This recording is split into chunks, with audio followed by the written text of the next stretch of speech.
Vous êtes sur le point d'écouter un message qui révolutionnera votre vie et vous positionnera en Christ. Vous révélant les mystères de l'évangile pur, vous restituant votre héritage en Christ et brisant les forteresses sataniques qui empêchent de saisir toutes les grâces. Excellente écoute.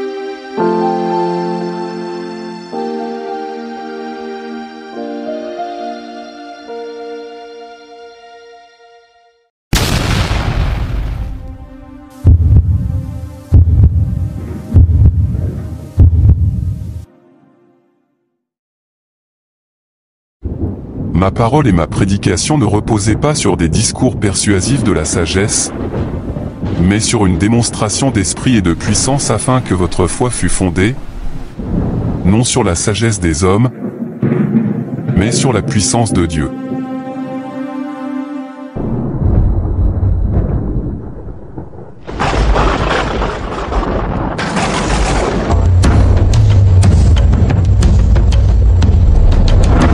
L'Esprit du Seigneur est sur moi, parce qu'il m'a oint pour annoncer une bonne nouvelle aux pauvres. Il m'a envoyé pour guérir ceux qui ont le cœur brisé, pour proclamer aux captifs la délivrance et aux aveugles le recouvrement de la vue, pour envoyer libres les opprimés, pour publier une année de grâce du Seigneur. Mesdames, mesdemoiselles et messieurs, chers invités, éminents serviteurs et servantes de l'Éternel,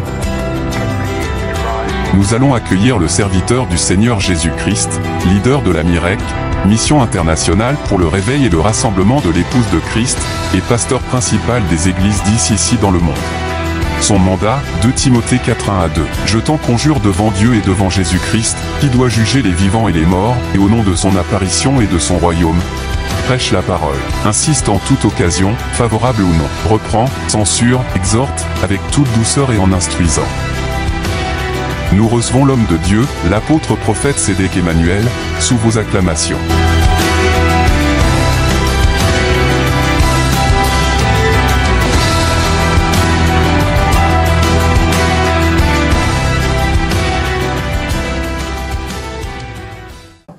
Amen. Et Amen. Ah, très bien. Avant d'aller loin, je vais te rappeler que nous sommes à un culte Prisade. Amen. Et Prisade, c'est la prière et santé divine. Écoute, parce qu'il est important que tu saches pourquoi tu es là. Dans Ésaïe 53, je vais le prendre rapidement, essayer d'aller vite. Dans Ésaïe 53, à partir donc du verset 1er, on dit qui a cru à ce qui nous était annoncé, qui a reconnu le bras de l'Éternel.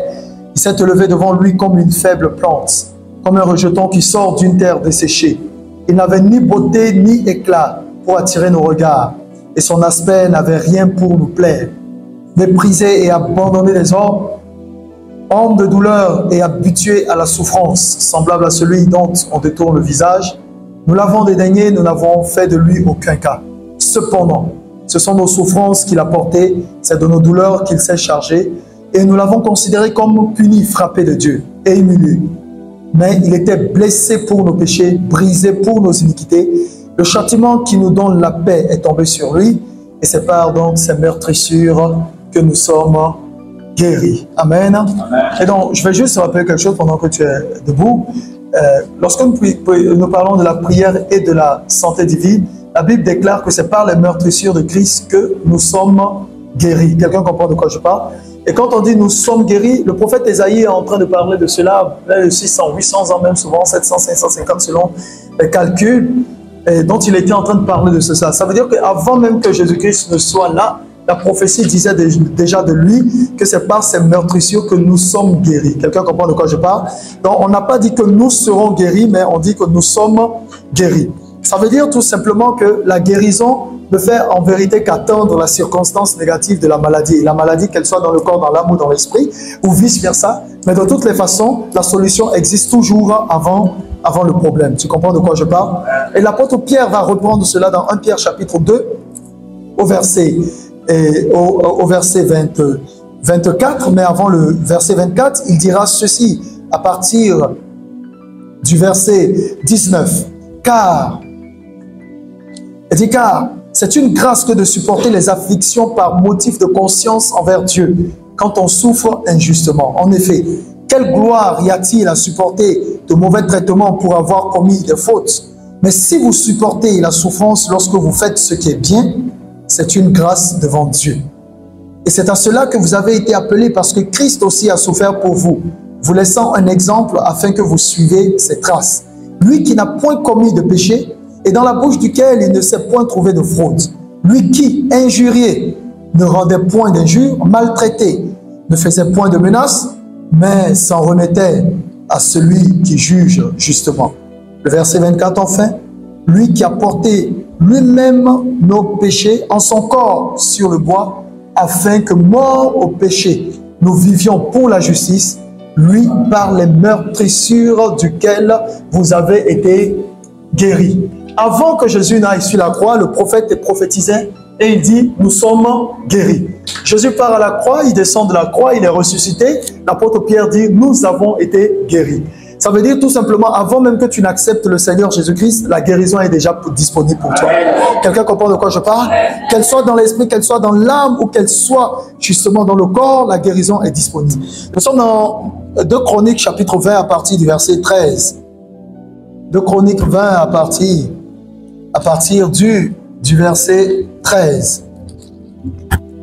La Bible déclare ceci. 2 Chroniques 20, 13. Tout Juda se tenait debout devant l'Éternel avec leurs petits-enfants, leurs femmes et leurs fils. Alors l'Esprit de l'Éternel saisit au milieu de l'assemblée Jachaziel, fils de Zacharie, fils de Benaja, fils de Jéel, fils de Matania, lévite d'entre les fils d'Azaph. Et Jachaziel dit, soyez attentifs, tout Juda et habitants de Jérusalem, et toi, roi Josaphat. Ainsi vous parle l'Éternel. Ne craignez point et ne vous effrayez point devant cette multitude nombreuse, car ce ne sera pas vous qui combattrez, ce sera Dieu. Demain, descendez contre eux, ils vont monter par la colline de Tsi, et vous les trouverez à l'extrémité de la vallée en face du désert de Jéruel. Vous n'aurez point à combattre en cette affaire. Présentez-vous, tenez-vous là, et vous verrez la délivrance que l'Éternel vous accordera. Juda et Jérusalem, ne craignez point, et ne vous effrayez point. Demain, sortez à leur rencontre, et l'Éternel sera avec vous. Josaphat s'inclina le visage contre terre, et tout Juda et les habitants de Jérusalem tombèrent devant l'Éternel pour se prosterner en sa présence. Les Lévites d'entre les fils des Kéatites et d'entre les fils de Coréites se levèrent pour célébrer d'une voix forte et haute l'Éternel, le Dieu d'Israël. Verset 20, le lendemain, il se mit en marche de grand matin pour le désert de Tekoa. À leur départ, Josaphat se présenta et dit, « Écoutez-moi, Juda et habitants de Jérusalem. Confiez-vous en l'Éternel, votre Dieu, et vous serez affermis. Confiez-vous en ses prophètes, et vous réussirez. » Puis, d'accord avec le peuple, il nomma des chantres qui, revêtus d'ornements sacrés, et marchant devant l'armée, célébraient l'Éternel et disaient, louez l'Éternel, car sa miséricorde dure à toujours. Au moment où l'on commençait les chants et les louanges, l'Éternel plaça une embuscade contre les fils d'Ammon et de Moab et ceux de la montagne de Séir qui étaient venus contre Juda, et ils furent battus. Que cela soit ton héritage, que cela soit ta portion, au nom de Jésus-Christ. Acclame la parole et assieds-toi de façon majestueuse et royale. Que la grâce de l'Éternel soit sur toi. Au nom de Jésus-Christ. Amen. Eh bien, j'aimerais te parler ce soir justement de la réussite du succès en Christ. Amen. Amen. La réussite et le succès en Christ. Vous savez, l'un des problèmes, l'une des maladies que nous avons tout à l'heure, pendant que je méditais et puis je me demandais de quoi est-ce que j'allais parler, le Saint-Esprit m'a ramené sur un aspect. Et cet aspect, vous pouvez... Mon chrono n'est pas actif, s'il vous plaît. Ah non, c'est pas actif. Le Saint-Esprit a attiré mon attention sur un fait. Et je voudrais que cette muraille, cette forteresse puisse tomber ce soir au nom de Jésus. Quelqu'un comprend de quoi je parle? Le fait, c'est quoi? En vérité, vous savez, très souvent quand nous sommes là, nous avons l'impression, et souvent on a entendu parler de ça, que se confier à Dieu, donner sa vie, se consacrer, je veux dire, à Dieu, est signe d'échec et de lamentation. C'est-à-dire qu'on a l'impression que lorsque tu viens à l'église, lorsque tu pries, lorsque tu jeûnes, lorsque tu te disposes, lorsque tu te prives des plaisirs de ce monde, alors c'est en ce moment que ta vie est misérable. Eh bien, je vais t'annoncer que c'est un gros mensonge de Satan. Parce que c'est ce que le diable utilise et c'est la raison pour laquelle beaucoup s'affaiblissent dans la prière. C'est la raison pour laquelle beaucoup n'ont plus le temps de passer dans la présence de Dieu. Beaucoup n'arrivent pas à être productifs. Quand ils sont à la maison, ils n'ont pas une vie de prière, ils n'ont pas une vie de consécration. Et beaucoup rétrogradent dans la foi. J'ai envie de dire, qu'est-ce qu'un fonctionnaire, un travailleur fait à la maison le jour du travail? Il doit aller bosser. De la même manière, j'ai envie de comprendre, qu'est-ce qu'un croyant fait à la maison alors qu'il est temps de venir adorer son Dieu? Mais malheureusement, les gens sont tellement séduits par le diable, je prie Dieu que cette séduction ne te prenne pas. Amen. Écoutez-moi très bien, ce qui arrive plus tard est dangereux. Il s'agit de la fin des temps, il s'agit de la fin de nos vies. Un jour, toutes ces choses finiront. Le travail, la famille, les visites, les loisirs, toutes ces choses finiront. Ces choses vont cesser. Et donc, si ces choses cessent, il te restera qu'à faire face à ton Dieu. Comment est-ce que tu aurais, donc tu aurais marché avec ton Dieu sur la terre? Quelqu'un comprend de quoi je parle?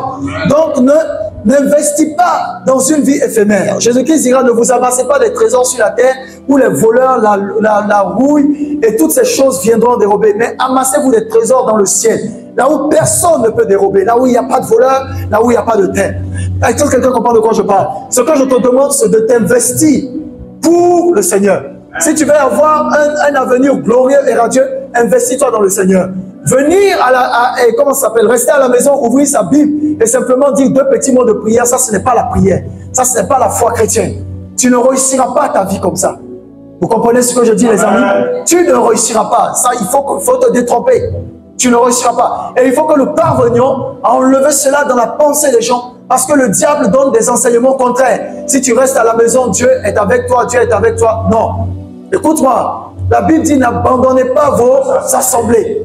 Ne t'assois pas devant un écran télévisé pour dire que tu suis un culte en direct, tu entends des fois. Frère, il y a des moments où le direct ne fera rien pour toi.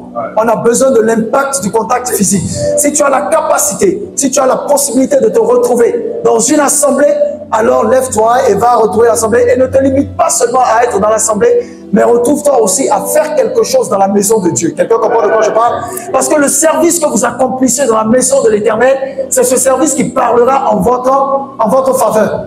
Le jour où vous aurez des difficultés, le jour où vous aurez des besoins, c'est ce service qui parlera en votre faveur. Ils sont dans mon champ. Excuse-moi, l'équipe, ils sont dans mon champ.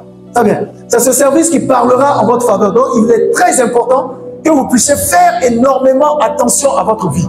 Quelqu'un comprend de quoi je parle? Si vous ne faites pas attention à cela, vous ne pourrez pas avoir une vie de réussite, une vie de succès. Ce dont je suis en train de parler, c'est quelque chose d'assez important. Parce que nous avons l'impression, le diable nous a fait croire que se concentrer pour les œuvres du Seigneur, c'est un échec. C'est pas vrai.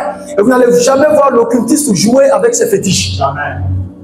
Et donc, le diable étant un menteur, il va te faire penser que non, passer du temps. Nous avons instauré, souvent je ne sais pas, tout à l'heure le Saint-Esprit me le rappelait, j'avais dit que tous les lundis, nous avons les cultes de famille normalement.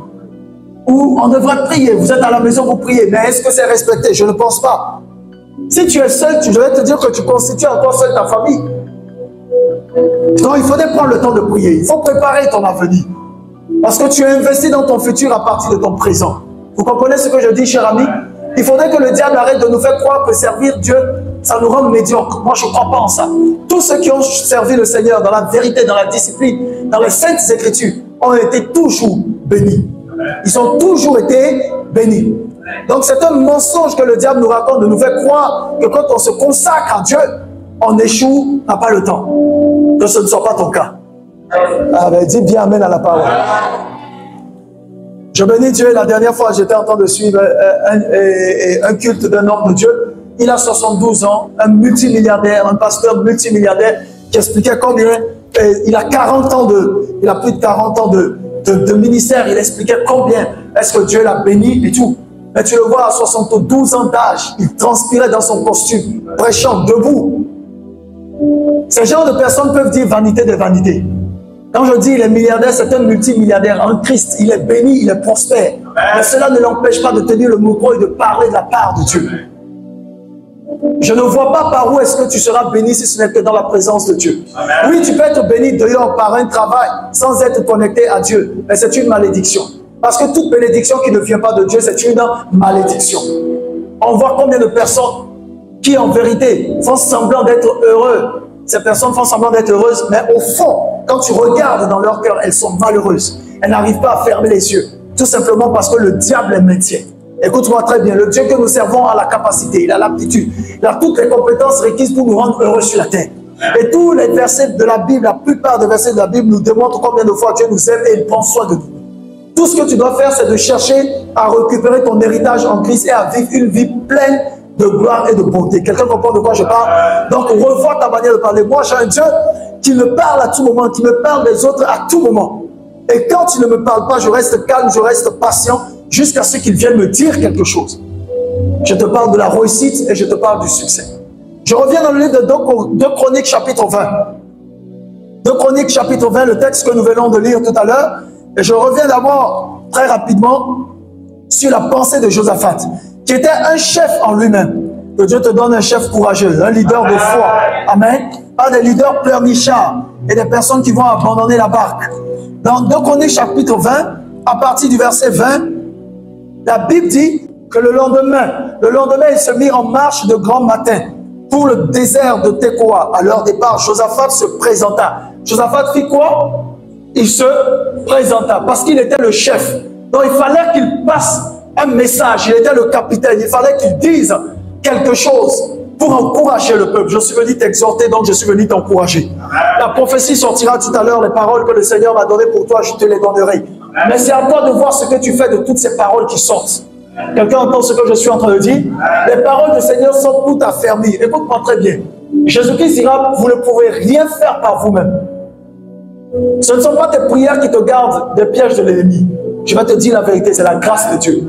C'est sa grâce et sa miséricorde. Sinon, il y a des personnes qui prient, qui jeûnent, qui se consacrent. Mais c'est la grâce de Dieu. Dieu n'est pas obligé de nous exaucer. Si jusqu'à présent, le diable n'a pas mis la main sur toi, c'est parce que tout simplement, la grâce de Dieu te localise. Donc arrête de penser à tes propres, de croire en tes propres forces et confie-toi de tout ton cœur en l'Éternel. Josaphat se présente et il dit au peuple, écoutez-moi Juda et habitants de Jérusalem.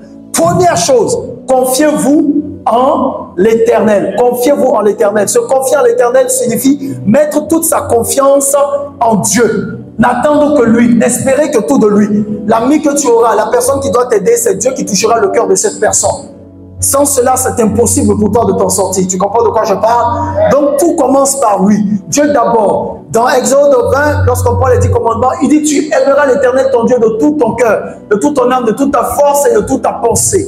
Il est impossible pour toi de prétendre être un enfant de Dieu et de réussir en dehors du conseil de Dieu. C'est impossible. Tu dois avoir l'humilité d'être dans la présence du Seigneur. Ça fait 1 an que je travaille, Père. Ça fait 2 ans que je travaille. Qu'est-ce que je dois faire maintenant? Combien de temps dois-je passer dans cette entreprise? Est-il temps pour moi de gérer mes propres affaires? Si tel est le cas, dans quel domaine veux-tu que je sois orienté? Vous avez un Dieu qui parle. Et il va te répondre. Il dit, invoque-moi et je te répondrai. Invoque-moi et je te répondrai. Mais rester calme et se lamenter ne va pas résoudre ton problème, mon ami. Chaque jour que Dieu fait, je l'interroge. Je lui demande, nous sommes à quelle étape? Nous sommes à quel niveau? Qu'est-ce que je dois faire?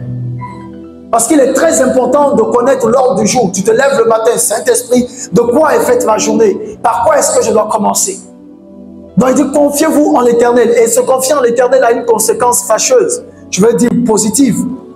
Il dit, en l'Éternel, votre Dieu, et vous serez comment? Affermis. Donc il n'y a pas d'affermissement dans la foi sans se confier en l'Éternel. Donc, oublie une quelconque prouesse, une quelconque réussite sans que tu ne t'aies confié à l'Éternel. Le voyage que tu veux faire, est-ce que l'Éternel est dedans? Est-ce que tu t'es confié en lui? Je prends ton exemple. Tu m'avais dit que tu devais voyager. Au moment où tu voyageais, je t'ai dit d'attendre à telle période, à telle date. Tu attendais après le temps, tu es parti. Mais nous avons vu comment est-ce que la main de Dieu a accompagné. Tout simplement parce que tu t'es confié en l'Éternel et tu as écouté sa voix. Donc vous ne pouvez pas être des enfants de Dieu et ne pas réussir. Ce n'est pas possible, les amis.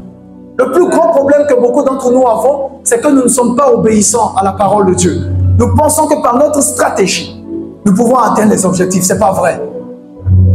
Confie-toi en l'Éternel. Tu comprends de quoi je parle? Si tu veux être affermi, l'affermissement signifie être inébranlable. Ça veut dire que même quand les vagues, les tempêtes viennent, ça ne te fait pas bouger. Parce que tu sais en qui tu as mis ta confiance. Dans Jérémie, il dit, malheur à l'homme qui place en l'homme sa confiance et béni soit l'homme qui se confie en l'Éternel. Quand des gens m'appellent pour dire, prophète, je veux que tu pries pour moi, ils se sont confiés en moi, c'est vrai. Ils n'ont pas tort. Mais en fait, derrière moi, ils sont en train de me dire, appelle ton Dieu à notre secours. Et moi, en retour, je me confie en l'Éternel. Et ce n'est pas un péché, parce que juste à côté, vous allez voir, Josaphat, conduit par l'Esprit de Dieu, dira, confiez-vous en l'Éternel, votre Dieu, et vous serez affermis. Merci. Et il va dire, confiez-vous en ces prophètes et vous réussirez. Alors là, je vais un peu embêter. Quelqu'un comprend de quoi je parle? Je vais un peu embêter. On n'a pas dit, confiez-vous en vos pasteurs, on dit en ces prophètes. Malheureusement, si le corps de Christ comprenait ce langage, on serait loin. On dit dans le livre d'Éphésiens, il a appelé les uns comme apôtres, les autres comme prophètes. Le rôle que nous jouons dans le corps de Christ n'est pas pareil. Mais nous avons des grâces différentes et ces grâces se complètent. Les 5 ministères sont exactement comme les 5 doigts de la main. Si on te coupe un doigt ou qu'on t'attache un doigt, tu verras que tu auras du mal à te mouvoir comme il se doit. Chacun des doigts est important. Et en français, on appelle ça le pouce.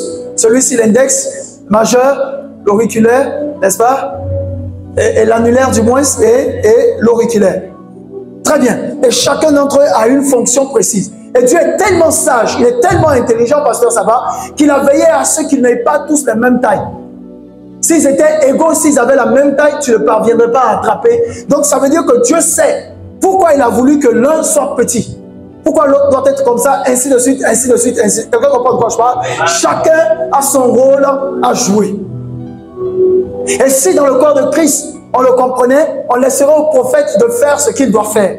Parce que le prophète a une plus grande facilité d'entendre la voix de Dieu que peut-être le pasteur, l'évangéliste ou l'apôtre.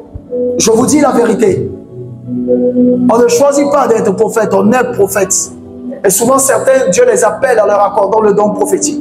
Donc, quand il dit confiez-vous en ces prophètes et vous réussirez, ça veut dire que la réussite réside dans la parole que le prophète de l'Éternel, je parle des prophètes authentiques de l'Éternel, te donne. Et l'affermissement se retrouve dans la confiance en Dieu.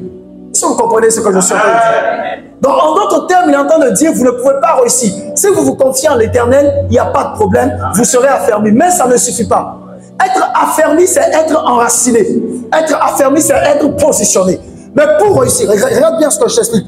Être affermi, c'est être positionné. Ça signifie être inébranlable. C'est comme si j'étais là debout. Et puis, essaie de me pousser, s'il te plaît. Essaie juste de me pousser un tout petit peu. Vas-y, rapidement. Essaie de me pousser un tout petit peu. Et là, je suis là. Donc, je suis affermi.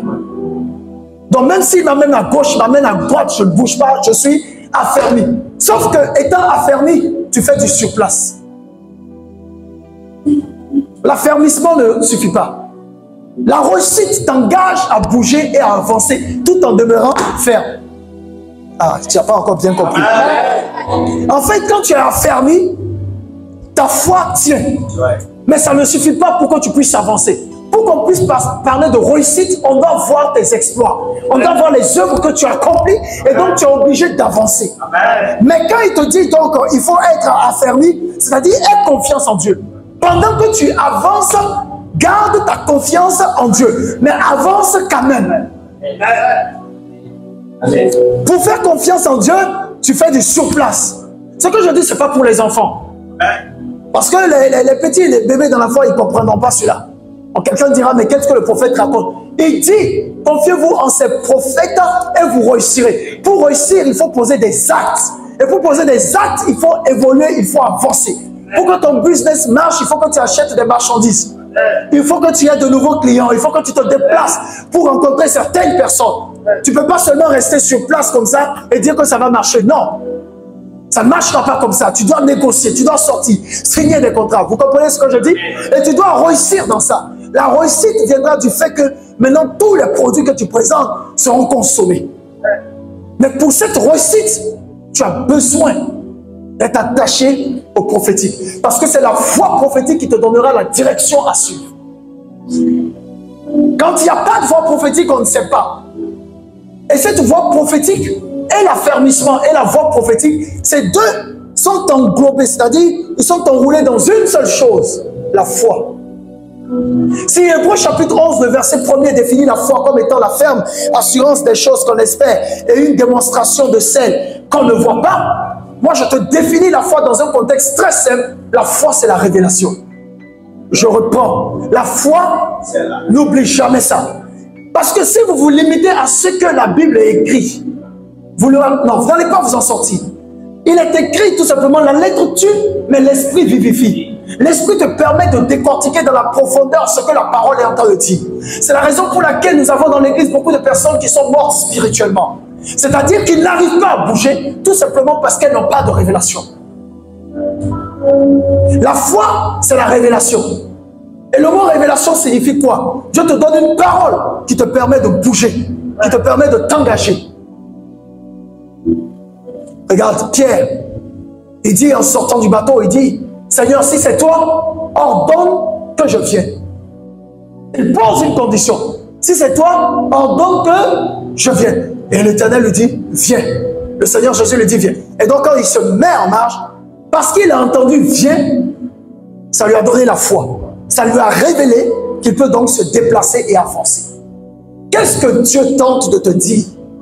Tu n'as pas de foi aussi longtemps qu'une révélation n'a pas percé ta pensée. Je vais vous expliquer quand on va dans la profondeur de la révélation, c'est quoi? La révélation, c'est le fait de percevoir dans le règne de l'esprit à l'avance ce qui doit se matérialiser. Ça revient à la même définition que la foi. Dieu m'a révélé comment sera ma maison, comment sera mon ministère, comment sera mon entreprise. Ce que Dieu m'a révélé, ça suffit largement pour que j'aie foi en Dieu et que je poursuive mon chemin dans mon activité. Vous comprenez ce que je vous dis? Amen. Donc quand tu as ça, la réussite est garantie. Amen. En fait, je suis venu avec une pensée ce soir que le Seigneur a mise à cœur. Enlever dans ta tête que servir Dieu, venir à l'église, te fait échouer dans la vie. C'est pas vrai, frère. L'Esprit du Seigneur me dit de dire quelque chose à une personne. Laisse les gens courir, laisse-les te dévancer. Parce que quand ils seront à bout de souffle, c'est alors que toi tu passeras devant eux. Amen. Le tout n'est pas de quitter, de courir le premier. Hein. Il faut franchir la ligne. Généralement dans les activités sportives. Alors je reprends ça d'une autre manière. Le Saint-Esprit de Dieu te dit, tu as l'impression que certaines personnes sont devant toi et que tu es en retard. Moi je t'annonce que tu n'es pas en retard. Amen. Ces personnes sont en train de courir sans assurance. Elles sont en train de courir sans révélation. Donc elles n'ont pas de frein. Mais toi tu attends. Pourquoi tu n'as pas bougé? J'attends d'abord la révélation. Pourquoi tu n'as pas encore commencé? Dieu n'a rien dit d'abord. Tant que tu n'as pas entendu le coup d'envoi de Dieu, ne bouge pas. Vous voyez que dans une course, lorsqu'on se met sur la ligne pour courir, tant que le coup n'a pas été donné, si tu te lèves, tu cours, tu es disqualifié. Et beaucoup sont disqualifiés. C'est pourquoi le ciel te dit, attends d'entendre le coup d'envoi. Quelqu'un comprend de quoi je parle? C'est très important la parole que je viens de te libérer. Rassure-toi, tu n'es pas en retard. Ce n'est qu'une affaire de temps. Chacun a son rythme. Chacun a son chrono. Il faut suivre le temps de Dieu. Regardez dans Josué chapitre 3, le verset 8 à 9. Un texte que nous aimons lire beaucoup. Merci, asseyez-vous. Un texte que nous aimons lire beaucoup. Mais que beaucoup de personnes, je peux le dire ainsi, avec lequel plusieurs jouent et ne comprennent peut-être pas le contexte. Quand il dit l'Éternel parle à Josué, et puis il lui dit ceci, Moïse, verset 2. La Bible dit d'abord, Josué, après la mort, Josué chapitre 1, après la mort de Moïse, serviteur de l'Éternel, l'Éternel dit à Moïse, serviteur de qui? L'Éternel dit à Josué, fils de Nun, assistant de Moïse. Dans notre version, serviteur de Moïse. Moïse, mon serviteur, est mort. Il lui dit, Moïse, mon serviteur, est mort. Il dit, lève-toi, traverse le Jourdain que voici, toi et tout le peuple, en direction du pays que je donne aux Israélites. En fait, Moïse est mort. Josué ne s'est pas levé pour faire ce qu'il a à faire. Il a attendu le coup d'envoi de Dieu. Si vous voulez réussir, soyez patient. Laissez Dieu parler. Quel que soit le bruit, quelles que soient les vagues, faites tout votre possible pour rester ferme et inébranlable. Quand Dieu finit de libérer sa parole, c'est à vous maintenant de faire de cette parole une résultante positive dans votre vie. C'est-à-dire, c'est à vous de permettre à cette parole de marcher en vous. Et tout pour que cette parole puisse marcher en vous et pour vous, il faut donc que vous associez à cette parole votre foi. Le mot foi signifie je suis d'accord. Parce que je vais te choquer. La foi n'est jamais négative. Elle est toujours positive. En d'autres termes, la foi atteint toujours son objectif. C'est la raison pour laquelle, dans un contexte assez amélioré, je vous ai dit que la foi est neutre. Elle n'est ni positive ni négative. En fait, ça veut dire quoi? Quand elle est positive, elle est positive. Et quand elle est négative, elle est positive. Ça dépend de celui qui l'utilise. Je t'explique. J'ai la foi, par exemple, que Dieu va me bénir.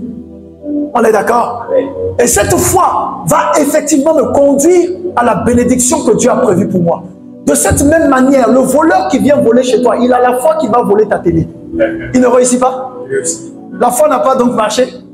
C'est que même si les intentions sont négatives, la foi est positive. Parce que c'est la négation de la positivité qui donne le résultat. Attends, laisse tomber. On ne va pas rentrer dans les calculs mathématiques. Ok, regarde, on fait simple. Son intention est négative. On est d'accord? L'acte qu'il veut poser ou qu'il doit poser est un acte négatif. C'est pas bon. Mais cependant, sa détermination est positive. Tu vois que même avec les piles, il y a le côté moins et plus. C'est ça qui donne l'éclair. Alors, donc dans tous les cas, la foi n'échoue jamais. Tout dépend de celui qui l'utilise. Les amis, je vous dis la vérité. Si vous voulez avoir une vie chrétienne embellie et ne pas être ennuyé quand vous venez à l'église, mettez en application la parole de Dieu pour vous. Ne laissez pas que la parole vienne et puis ça passe comme ça. Non, les amis, non, non, non et non. Je vais revenir un peu là-dessus. On a fait 1 heure de temps de prière. Mais tu as prié combien de temps, honnêtement? Vous savez que quand vous ne parlez pas, vous emprisonnez votre destinée. La vie et la mort sont au pouvoir de la langue. Quand on dit que nous sommes à un culte de prière et de santé divine et d'enseignement, prière, santé divine et enseignement, ça veut dire que chaque rôle, quand on est à la prière, prie. Tu comprends ce que je dis? Prie. Engage ta foi. Quand c'est le moment maintenant de déclarer la santé divine, tu déclares la santé divine. Et quand c'est le moment de l'enseignement, tu saisis la part d'enseignement. Là, tu as fait ton culte depuis tu rentres. On ne passera pas une éternité. Et d'ailleurs, pour ouvrir la petite parenthèse, je disais à ceux qui étaient avec moi au courant de la semaine que bientôt au Réveil Pro, on ne durera plus comme on le faisait à 22h. Il était à 22h. Parce que le Réveil Pro, c'est la plateforme de la révélation, de la vision et de la provision. En fait, le Réveil Pro est 100% révélation, 100% prophétie. 100% prophétie. Vous comprenez? Et donc, j'ai décidé, celui qui veut être enseigné vraiment par la parole, il vient le dimanche matin. Ça va? Amen. Non, tu veux être enseigné, tu viens dimanche matin. Le soir, quand je monte, je rentre automatiquement dans la prophétie. La prophétie, j'ai trop de choses à faire. La parole de connaissance, la parole de sagesse, la révélation, les dons de guérison. J'ai beaucoup de choses à faire pendant 2 heures de temps. En vérité, la plateforme du Réveil Pro est réservée pour ça. Prendre les gens dans leur vie, leur parler de la part de l'Éternel, qu'ils aillent, qu'ils mettent en application et ça marche. Mais si je prends plus de temps dans l'enseignement, c'est comme si je ne faisais pas exactement ce que Dieu voulait que je fasse. Je fasse du moins. Et pendant que je priais, j'ai pris beaucoup de temps de retraite cette semaine. Le Seigneur m'a dit, ramène tout dans le occulte prisade. On a dit prière, non? Vous priez. On a dit santé divine, non? Tu déclares. On a dit enseignement, non? Tu enseignes. Prisade est terminée. Si le Saint-Esprit, d'autant plus que je suis prophète, libère une parole, alors je libère une parole. Le dimanche, on vient faire le culte normalement. Où il y a lieu de prêcher la parole et d'enseigner dans la profondeur. Le soir au Réveil Pro, quand je prends le micro, je peux directement commencer par ainsi parle l'Éternel. Parce que c'est réservé pour ça. Et l'ange, justement, qui se charge de cela, est déjà présent. Et quand je le fais 20h, 20h30, j'ai fini, c'est terminé. On peut prendre chacun individuellement. Donc pendant que je prophétise sur les autres, tu peux commencer à prier sur toi-même. Et dire, Seigneur, parle à travers ton serviteur pour que je puisse avancer. Mais quand tu finis d'écouter, mets en application. Parce que ce qui provoque la sécheresse spirituelle, c'est qu'on finit d'accepter. Mais après, on n'est pas en pratique. Et ça nous retarde. Vous voyez, je vais ajouter quelque chose très rapidement et avancer. Il y a un homme qui m'a rendu très stupéfait dans les Saintes Écritures. Je suis dans 1 Samuel chapitre 3, à partir du verset 11. Si on peut me l'afficher, 1 Samuel chapitre 3 à partir du verset 11. Je vais rentrer dans le contexte où le Saint-Esprit me parle maintenant du Goliath de ta vie. Frère, vous comprenez les enseignements, vous comprenez ce que l'Éternel veut faire, tu vas te rendre compte de choses extraordinaires. Avant cela, regarde ceci. Regarde ceci. Il dit dans 1 Samuel, chapitre 3, le verset 11. Alors l'Éternel dit à Samuel. L'Éternel dit à qui? À Samuel, le jeune Samuel, prophète de l'Éternel. Il lui dit quoi? Voici, je vais faire en Israël une chose qui étourdira les oreilles de quiconque l'entendra. C'est-à-dire qu'il va étonner. Parole de vie, version parole de vie, s'il vous plaît. Ça va surprendre toute personne qui va entendre. Vous savez, je reçois dans mon esprit, nous sommes à un culte de santé, de guérison divine. Écoutez-moi très bien, les amis. L'esprit de la guérison et de la santé divine, le Saint-Esprit est en train de me parler. Vous avez tellement de dons en vous qui chauffent. S'il vous plaît, mettez-vous au travail. Parce que le danger, c'est quoi? Dieu te demandera des comptes de ce que tu as fait des dons qu'il t'a donné. Parce que quand il met des dons à ta disposition, ce n'est pas pour toi. C'est pour le bien-être de certaines personnes. Il faut que tu te lèves dans la prière et dis, Seigneur, montre-moi comment je vais faire. Rends-toi utile pour l'avancement du royaume des cieux. Dis amen à la parole, frère. Tu peux pas être là avant le don en toi. C'est comme quelqu'un qui a les moyens et qui passe son temps à quémander. Tu te plains que ta situation ne s'améliore pas. Mais c'est normal qu'elle ne s'améliore pas. Parce que ce que Dieu te demande de faire, tu ne le fais pas. Donc Dieu ne peut pas te récompenser. Ah, c'est celui qui travaille qui mérite son salaire. Hein? Il a mis des dépôts en toi. Mais toi, tu es occupé à autre chose. Regardez le nombre de fois. Si vous utilisez bien vos smartphones, il te donnera dans les statistiques les applications que tu as utilisées le plus en semaine. Moi, ça me ressort ça tout le temps. La première application, moi, qui ressort, quand j'utilise, quand le WhatsApp, mon WhatsApp me sort, premièrement, la première application, mon téléphone me sort, c'est mon WhatsApp. Et c'est parce que tu prends mon WhatsApp, tu ne verras que les problèmes des gens dedans. En fait, ce n'est pas une causerie ordinaire. Hein. On peut, bonjour prophète, bonjour, ça va, oui, ça va. Et cette semaine, ça va très bien. Alors, comment ça va? Ah, prophète. Dès qu'on dit ah, prophète, c'est parti. Et dans ça, il y aura une parole de connaissance qui sortira. Donc, moi, je te le donne, tu ne trouveras que ce genre de choses. Deuxième application qui vient directement dans mon téléphone, c'est mon YouTube. Parce que quand je suis sur mon YouTube, j'écoute moi-même mes propres prédications. J'écoute mes déclarations. Hier, j'écoutais la prédication que j'avais donnée, et là où j'avais été invité, sur la voie des hôtels. Et moi-même, j'ai trouvé que j'ai tapé trop fort. Mais il fallait ça. Il fallait ça. Quand on met l'alcool dans une plaie, c'est pour faire du bien à la personne. Tu vois un peu? Parce que j'utilise, si tu me demandes, prophète, moi je vais te dire non, je fais beaucoup de recherches, j'écoute mes prédications, j'écoute mes cultes, et je me rappelle des prophéties que j'ai données. Et je note encore certaines choses pour me permettre d'avancer. Mais au-delà de ça, quand j'ai des problèmes auxquels je suis confronté, souvent je ne sais pas comment je fais. J'ai 4-5 jours, je pose des questions à Dieu, il ne répond pas. Hier, par exemple, je disais, j'ai dormi à 4 h du matin pour me réveiller à 5h30. C'est pas un sommeil. Tout ça parce que tu recherches la face de Dieu. Et si Dieu ne parle pas, si tu ne trouves pas une solution, c'est pas bon. Que Dieu suscite en toi le feu. Le Seigneur vient et se tient là comme des autres fois. Il appelle Samuel, Samuel. Et Samuel répond, parle, ton serviteur écoute. Regarde la discipline. Allons-y. Allons-y, le verset suivant. Le Seigneur dit à Samuel, je vais frapper Israël d'un grand malheur. Tous ceux qui apprendront la nouvelle seront comment? Effrayés. Je vais envoyer à Élie, le sacrificateur, et à sa famille tous les malheurs que j'ai annoncés. Vraiment, tous. Parce qu'il faut chercher à comprendre qu'a fait Élie pour que ce soit ça. Allons-y. Élie est prévenu. Je condamne sa famille pour toujours à cause de sa faute. Il sait que ses fils m'insultent. Pourtant, il les laisse faire.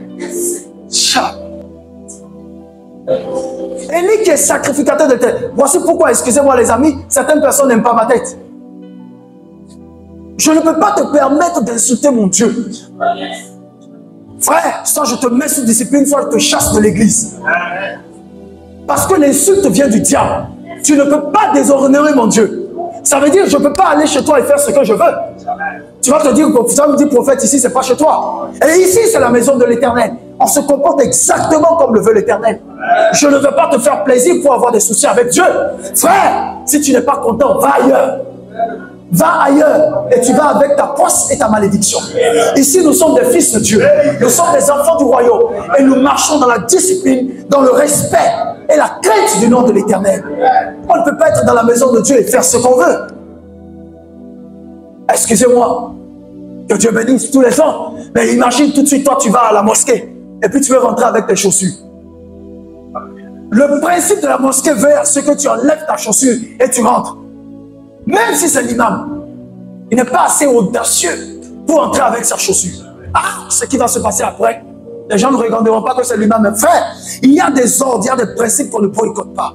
Malheureusement, vous voyez aujourd'hui pourquoi la puissance de Dieu est diminuée dans l'église. Parce que l'église est devenue un dépotoir. L'église est devenue une poubelle. Enfin, je parle d'église bâtiment, où chacun fait ce qu'il veut. Voici pourquoi la bénédiction est retardée parmi les fils. Mais on bénit les gens au nom de qui? C'est pas au nom de l'Éternel. Pour qu'on reçoive de l'Éternel la bénédiction, il faut qu'on fasse ce qu'il nous demande. Mais si tu ne fais pas ce qu'il te demande, même si vous chantez, excusez-moi, 10 000 fois, que Dieu te bénisse, il ne va jamais te bénir. Tu crois que c'est pour rien que le Saint-Esprit me dit, fais attention, cet hôtel est un hôtel en cristal? Ne le vois pas comme ça. Je suis conscient de ça. C'est-à-dire quand je monte, je fais attention à ce que je fais. Quand il me fait comprendre que l'ange de la santé divine, de la prospérité et l'ange de la vérité sont là, ça veut dire ce que ça veut dire. Donc c'est pour te dire, attention, il y a ma présence ici. Élie, sacrificateur de l'Éternel, laisse ses enfants faire ce qu'ils veulent. Peut-être un peu, est-ce que vous pouvez m'aider à remonter un tout petit peu plus haut pour voir un peu ce que les enfants d'Élie faisaient? Vous retrouvez le texte un peu plus haut. Vous retrouvez le texte et ensuite on revient. On va au verset 14. Parce que les enfants d'Élie étaient, non, ils étaient terribles. Vous voyez, c'est pourquoi les amis, quand vous êtes une servante du Seigneur, un serviteur de Dieu, priez beaucoup pour vos enfants. À commencer par votre femme. Si vous êtes une femme qui est servante du Seigneur, priez beaucoup pour votre mari. Parce que si vous ne le savez pas, de toutes les façons, l'un va tirer l'autre dans la fosse. Si l'homme est celui qui prie beaucoup et que sa femme ne prie pas beaucoup, celle qui ne prie pas beaucoup risque de comment ça s'appelle là, de contaminer. Quand tu as un mari qui n'aime pas la présence de Dieu, mais qui ne trouve aucun problème à aller au restaurant, c'est un païen. Pendant que toi tu viens pour servir le Seigneur, lui il veut que vous allez vous balader. C'est le dimanche qu'il trouve pour te dire allons au restaurant à l'heure de culte. Et ce voyou compte sur ton Dieu pour bénir son travail qu'il ait la promotion. De qui se moque-t-on? Vous comprenez les amis? En fait tu te moques de toi-même, tu te fous les doigts dans les yeux comme on dit. Pourquoi tu ne prends pas un jour de travail pour aller au restaurant? Voyez-vous combien de fois les gens sont méchants et malhonnêtes? Tu as peur de ton patron, mais tu ne crains pas Dieu. Tu crains un être humain, mais tu ne crains pas Dieu. Et la personne se dit chrétien.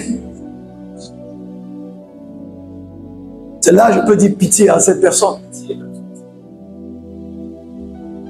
Où les gens vont? Ton patron même se cherche. Frère, il va pourrir. Les vers sortiront de ses narines et de ses yeux. Qu'on se dise la vérité. Dieu qui vous a donné ce travail, cette satisfaction dans la famille, vous n'avez même pas un temps de prière ensemble. C'est dangereux. Vous savez, quand vous percevez les salaires, si monsieur et madame travaillent, venez d'abord à la maison, bénissez Dieu. Ne va pas directement au supermarché. Vous venez à la maison, vous bénissez Dieu. Ensemble. Et après, vous vous asseyez. Maintenant, quelles sont les priorités en termes de charges? Quand vous finissez d'enlever la part de Dieu, parce qu'il mérite ça.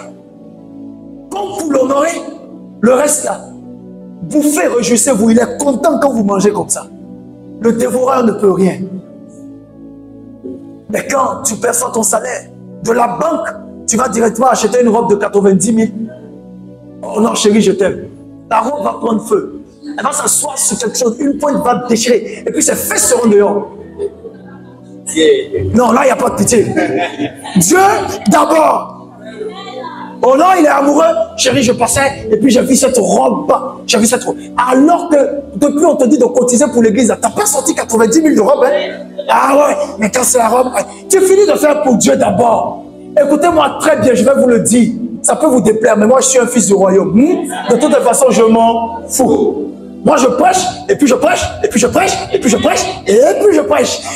Dans le mandat qu'il m'a donné, il dit, insiste en toute occasion favorable ou non. Reprends, censure, exhorte avec toute douceur. Car il arrivera un temps où les hommes ne supporteront pas cette doctrine. Mais ayant la démangeaison d'entendre des choses agréables, ils se donneront une foule de docteurs selon leurs désirs. Donc je suis obligé d'insister. Ce que je fais, le ciel me rémunère pour ça. Jésus, pour lequel je travaille, il me récompense. Pendant que je parle, je peux le voir, il me dit ça c'est très bien, continue comme ça. Amen. Ah oui, oui, oui, j'ai un boss. Peut-être toi tu es venu me regarder, moi je... Vous savez, quand vous venez à l'église là, il y a Dieu qui vous regarde. Il y a des anges qui sont là. Même si vous ne les voyez pas, les amis, quand tu crois, quand tu ne le crois pas, quand tu les vois, quand tu ne les vois pas, ils sont là. Ça ne change rien. Mais la disposition de ta vie, la discipline de ta vie que tu te donneras, permettront à l'Esprit Saint de t'amener à pouvoir voir, si tu le veux bien, bien sûr. Parce que pour les voir, il faut atteindre un certain niveau. Si le Seigneur me les a révélés, c'est pour me dire, fils, fais attention, cet autel n'est pas du jeu. Et j'aime trop cet autel. C'est-à-dire, il est patient et il est rancunier. Vas-y, moi je ne suis pas rancunier, je n'ai pas le temps pour ça. Parce que tu ne peux pas avoir la rancune dans le cœur et prier pour les gens. Impossible, ça ne marche pas. Un jour, le Seigneur m'a dit, et je vous le dis, il dit, laisse tous ceux qui parlent comme toi parler de toi. C'est moi qui vais leur régler leur compte. Donc si jamais tu m'attaques, tu es foutu. Parce que tu as un problème avec Dieu. De toute façon, je n'ai même pas le temps à penser à toi. J'ai trop de projets. Oui, j'ai trop de projets. Donc mieux vaut écouter la parole et puis se ranger dans les bras. Honore l'Éternel avec tes biens et les prémices de tous tes revenus. Ainsi tes greniers regorgeront de mou. Et ce sont ces mêmes personnes qui vont se plaindre que Dieu ne leur bénit pas. Donc pendant tout le mois, combien de temps est-ce que tu passes dans la présence de Dieu? Combien de temps? Honnêtement, pasteur, ça va. Tu sais, primo, on vient même en retard à l'église. N'est-ce pas? Et on est pressé de quitter. Et c'est toi qui es pressé de recevoir une parole. Toi, tu es bien. Va prendre l'eau mousseuse là, avec le savon. Va laver ta tête. Le fils d'Élie, les fils d'Élie ne valent rien. Regarde, regarde. Regarde ce que les fils d'Élie font.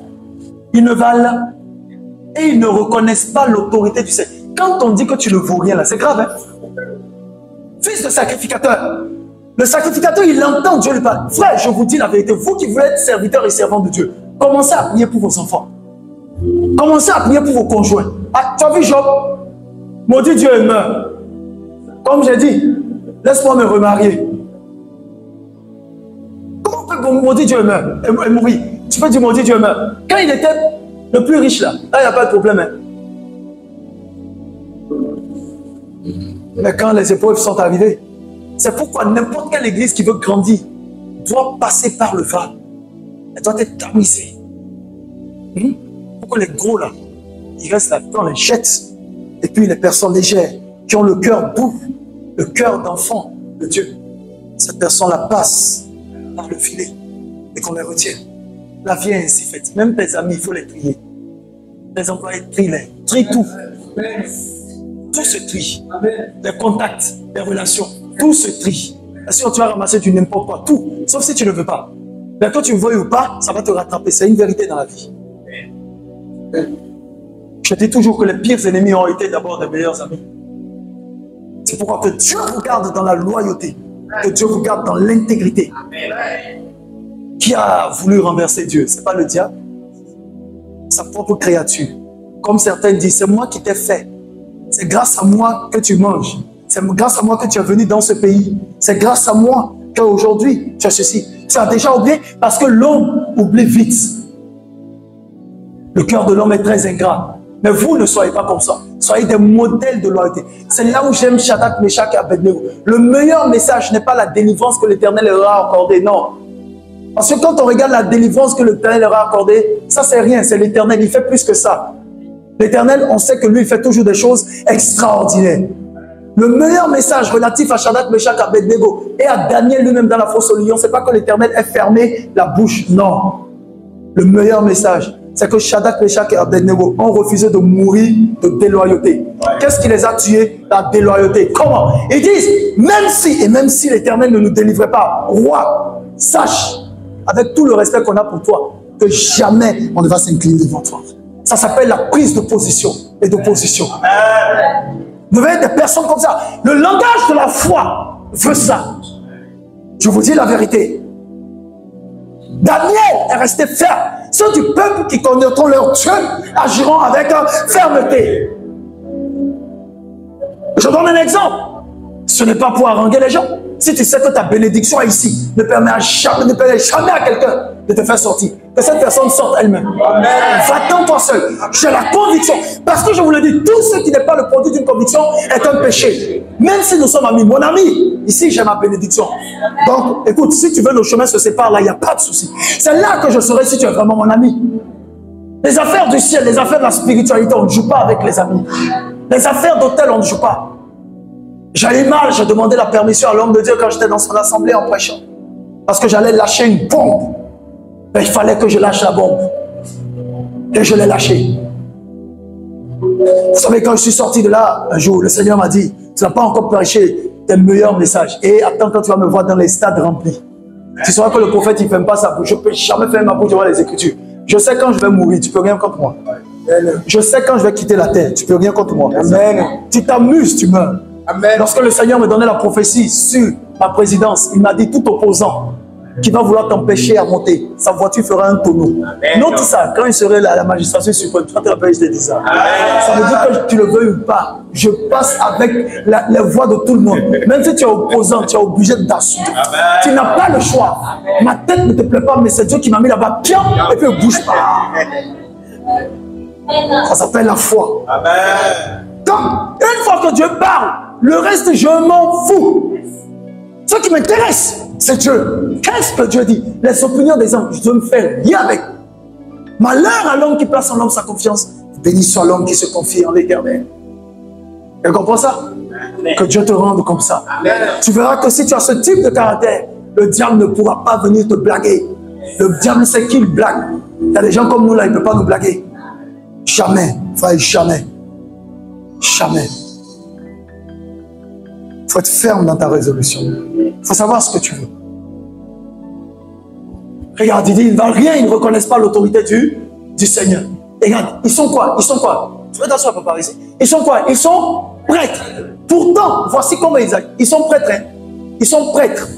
Comment ils agissent? Quand quelqu'un offre un sacrifice, le serviteur du prêtre arrive au moment où on fait cuire la viande. Alors qui parle de sacrifice, parle de viande.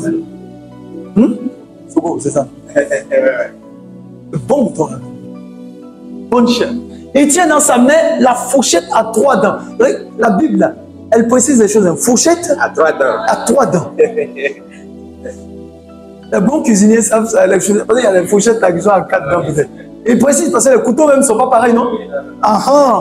Précise, fourchette à 3 dents. Regarde le fils du prêtre.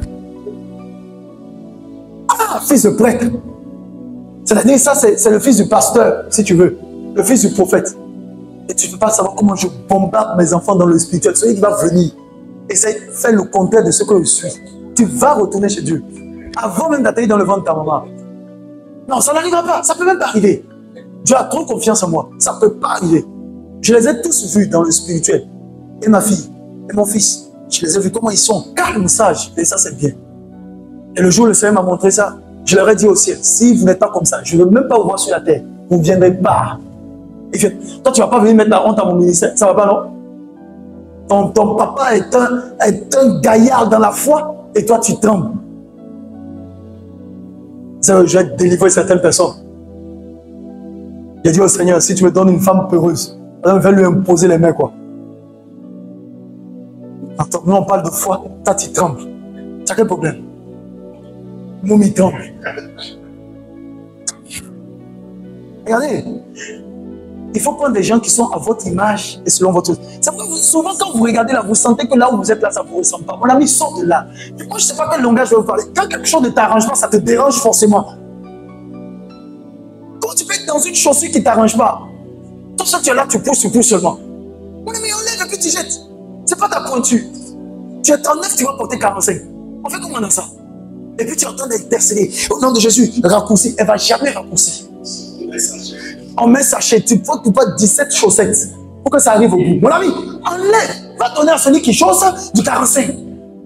C'est comme ça que les gens veulent arranger les relations. Non, ça n'ira jamais. Frère, je ne te vise pas. Moi, je prêche. C'est le genre de choses. Ça n'ira jamais. Enlève, tu jettes. Tu prends ce qui t'arrange. C'est pas compliqué. Ils prennent les fourchettes à 3 dents. Qu'est-ce qu'ils font avec? Ils piquent la viande dans le récipient, c'est-à-dire marmite, bassine ou plat en terre, il prend pour le prêtre tout ce que la fourchette ramène. De toute façon, il a piqué. Ce que la fourchette ramène, il prend tout.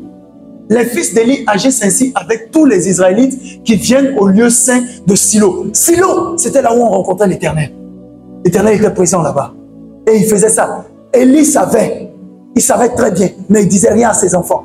Oh non, c'est toi qui aimes trop tes enfants. Tu es en train de les conduire dans une grave erreur qu'ils vont payer très cher. Quand tu aimes quelqu'un, tu lui dis la vérité.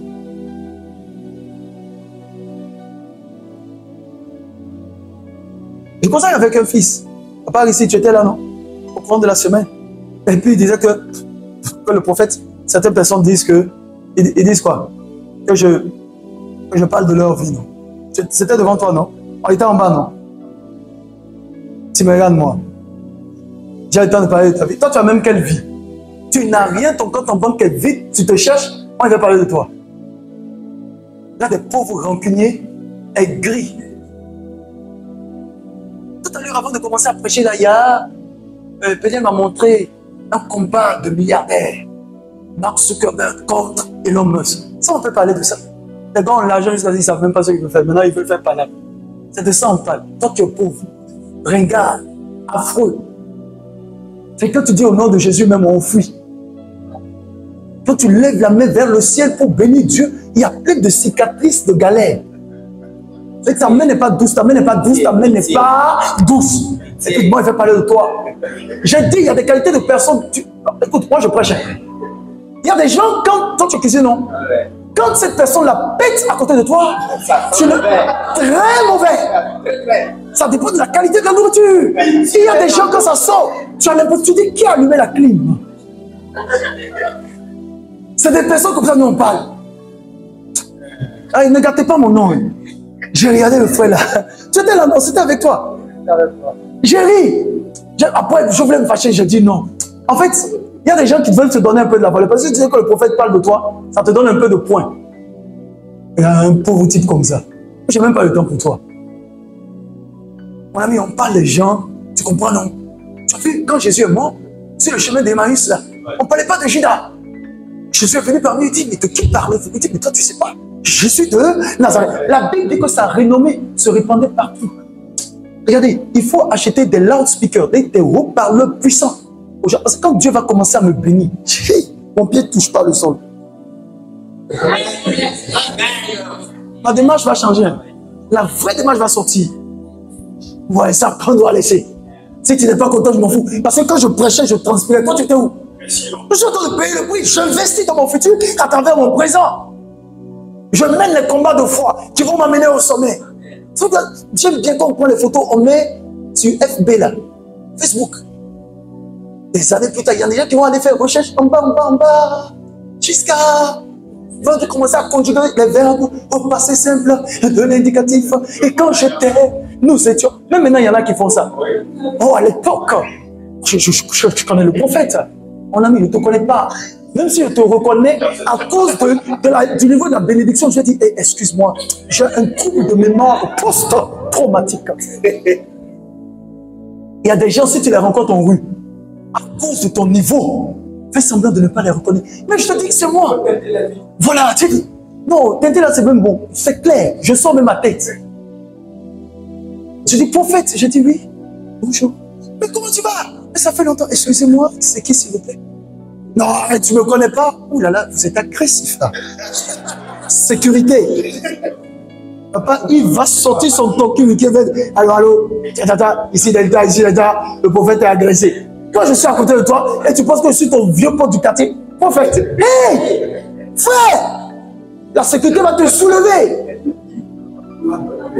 Que Dieu t'amène au sommet. Amen. Non, dis bien amen. Que Dieu t'amène au sommet. C'est pourquoi je dis quand tu viens à l'église, fréquente les personnes quand tu les regardes. Je vais te donner un secret. Les personnes sur lesquelles le prophète prophétise et dit toi ta destinée est grande. Prends leur numéro 1.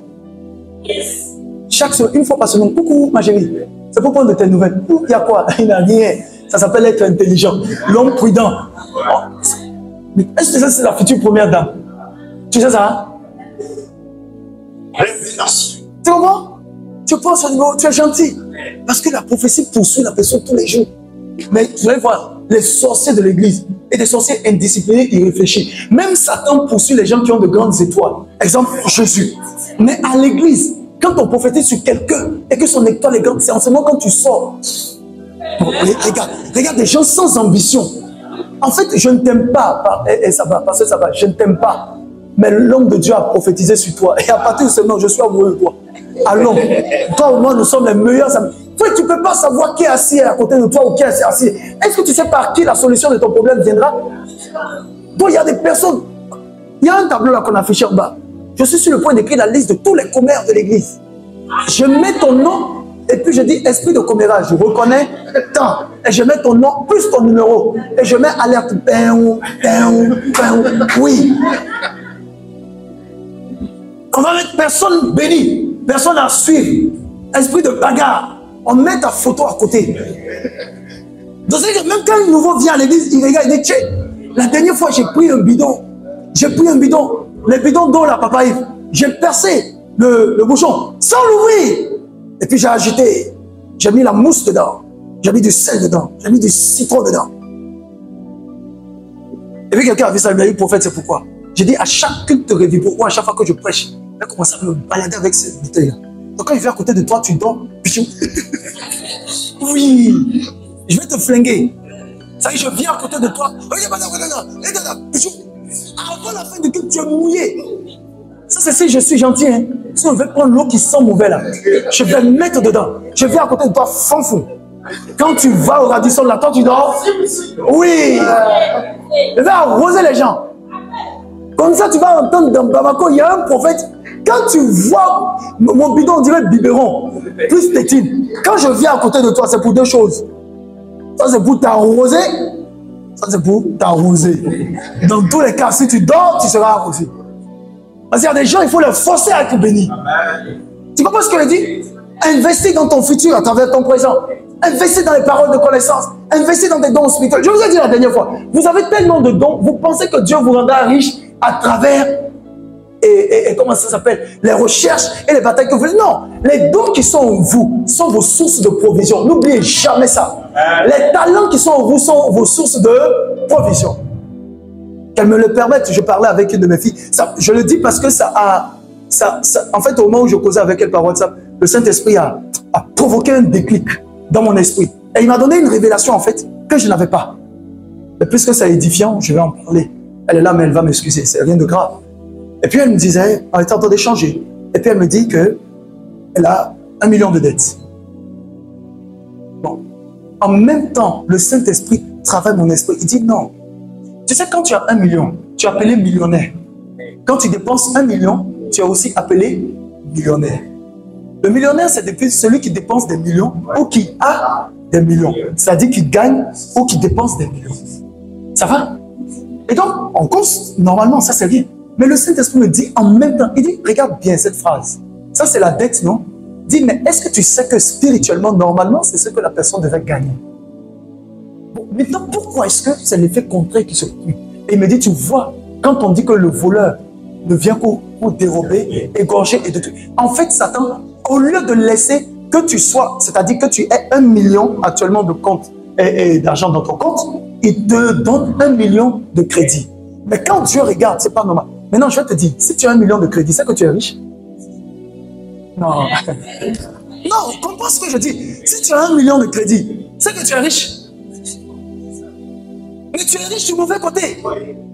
Attends, il y a des gens, leur dette là, c'est 2500. Ils ont pris chaussures, ils n'ont pas payé. À cause de ça, dimanche, ils ne viennent pas au culte. Ils ont pris les chaussures de maman, fatigués. À cause de ça, ils ont quitté l'église. L'évangéliste Peter pense que ce sont les démons. Il veut leur rendre visite pour chasser les démons. L'évangéliste Peter, ces chaussures de maman là, ils ont pris, plus parfois ils n'ont pas payé. À cause de ça, ils ne viennent pas à l'église. Mais il y a d'autres personnes, tu te dis ton problème est autour de combien? Il va te dire, oh, c'est 20 000 francs. À cause de 20 000, il ne dort pas. Seigneur, au nom de Jésus, qu'ils ne viennent pas demain, que l'hémorroïde le prenne. À cause de 20 000, tu vas envoyer hémorroïde sur la personne. On dit qu'il paie ses dettes sans s'enrichir. Maintenant, chacun, vous voyez, quand vous causez, chacun dira, toi, tu ne sais même pas quel genre de problème j'ai. Tu finis de dire pour toi, l'autre va dire, et pour moi. Et ça continue, et pour moi. Et c'est ce que tu tombes sur le prophète. Lui, il dit rien. Il prêche seulement. Lui, il prend Philippiens. Et mon Dieu pourvoira à tous vos besoins. Parce que si tu commences à compter, ça ne va jamais finir. C'est tellement... Ça y est, il y a déjà quand il m'écrit prophète, ça va, je dis ça ne va pas. Et il dit, hey, Yako, je dis merci. On continue. Parce que je te dis que ça va, je mens. Mais quand il te dit ça va, tu me dis, il y a quoi? Je dis, il n'y a rien. Allons. Si je t'explique, tu ne peux pas résoudre mon problème. C'est pas ça. Mais en vérité, avoir une dette de 20 millions, c'est être riche. Toi, tu as dépensé 20 millions.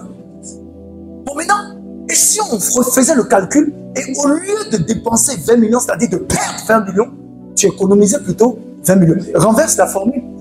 Tu verras combien on sera tous riches. Parce que si l'esprit de la dette travaille pour te retenir captif, l'esprit de la richesse aussi travaille. Tu sais qu'il y a des gens, non? Ils ont l'argent pour t'aider, mais ils te disent, oh, désolé, j'aurais voulu t'aider, mais je n'en ai pas. Est-ce que tu sais que plus on a de l'argent, plus on devait avoir? La première personne qui ne donne pas son argent, c'est qui? C'est Dieu. Jésus est venu sur la terre, il dit, vous aurez toujours les pauvres avec vous. C'est-à-dire, Jésus ne voulait même pas régler le problème de la pauvreté. Il restait comme ça. Tu n'as pas compris. C'est pourquoi Dieu laisse beaucoup de personnes dans les problèmes. Si il résout tous les problèmes, maman, on ne vient plus venir à l'église. L'église est finie. Pourquoi on a des problèmes et il est content comme ça. Dieu va faire des miracles. Dieu va faire encore. Dis seulement un mot. Et dis à l'ange, laisse les gars la chanter encore. Encore 3 jours. Oui, aujourd'hui c'est mon jour. Aujourd'hui c'est mon jour. Tu vas te marier. Oui Seigneur. Oui Seigneur. Arrivé à la maison, tu reçois un message. C'est fini entre toi et moi. L'homme de Dieu avait dit que j'allais me marier. Et Dieu aime ça. Parce que quand Dieu résout tous tes problèmes, tu viens à l'église. Regarde tout l'engagement qu'on a. C'est parce qu'on a des problèmes, frère. On se dit la vérité. Tu vois comment il prêche pourquoi? Il faut qu'il résolve nos problèmes. Je te dis la vérité. Si on ne résout pas le problème, c'est pas bon. Avant de venir, on a mis un problème sur ma tête. Boum! J'ai regardé le message. J'ai dit non, je dois prêcher. Je ne dois pas me laisser intimider par quoi que ce soit. C'est moi le prophète. J'ai ignoré le message. Parce que si tu dois penser à ça pour prêcher, tu ne pourras pas prêcher.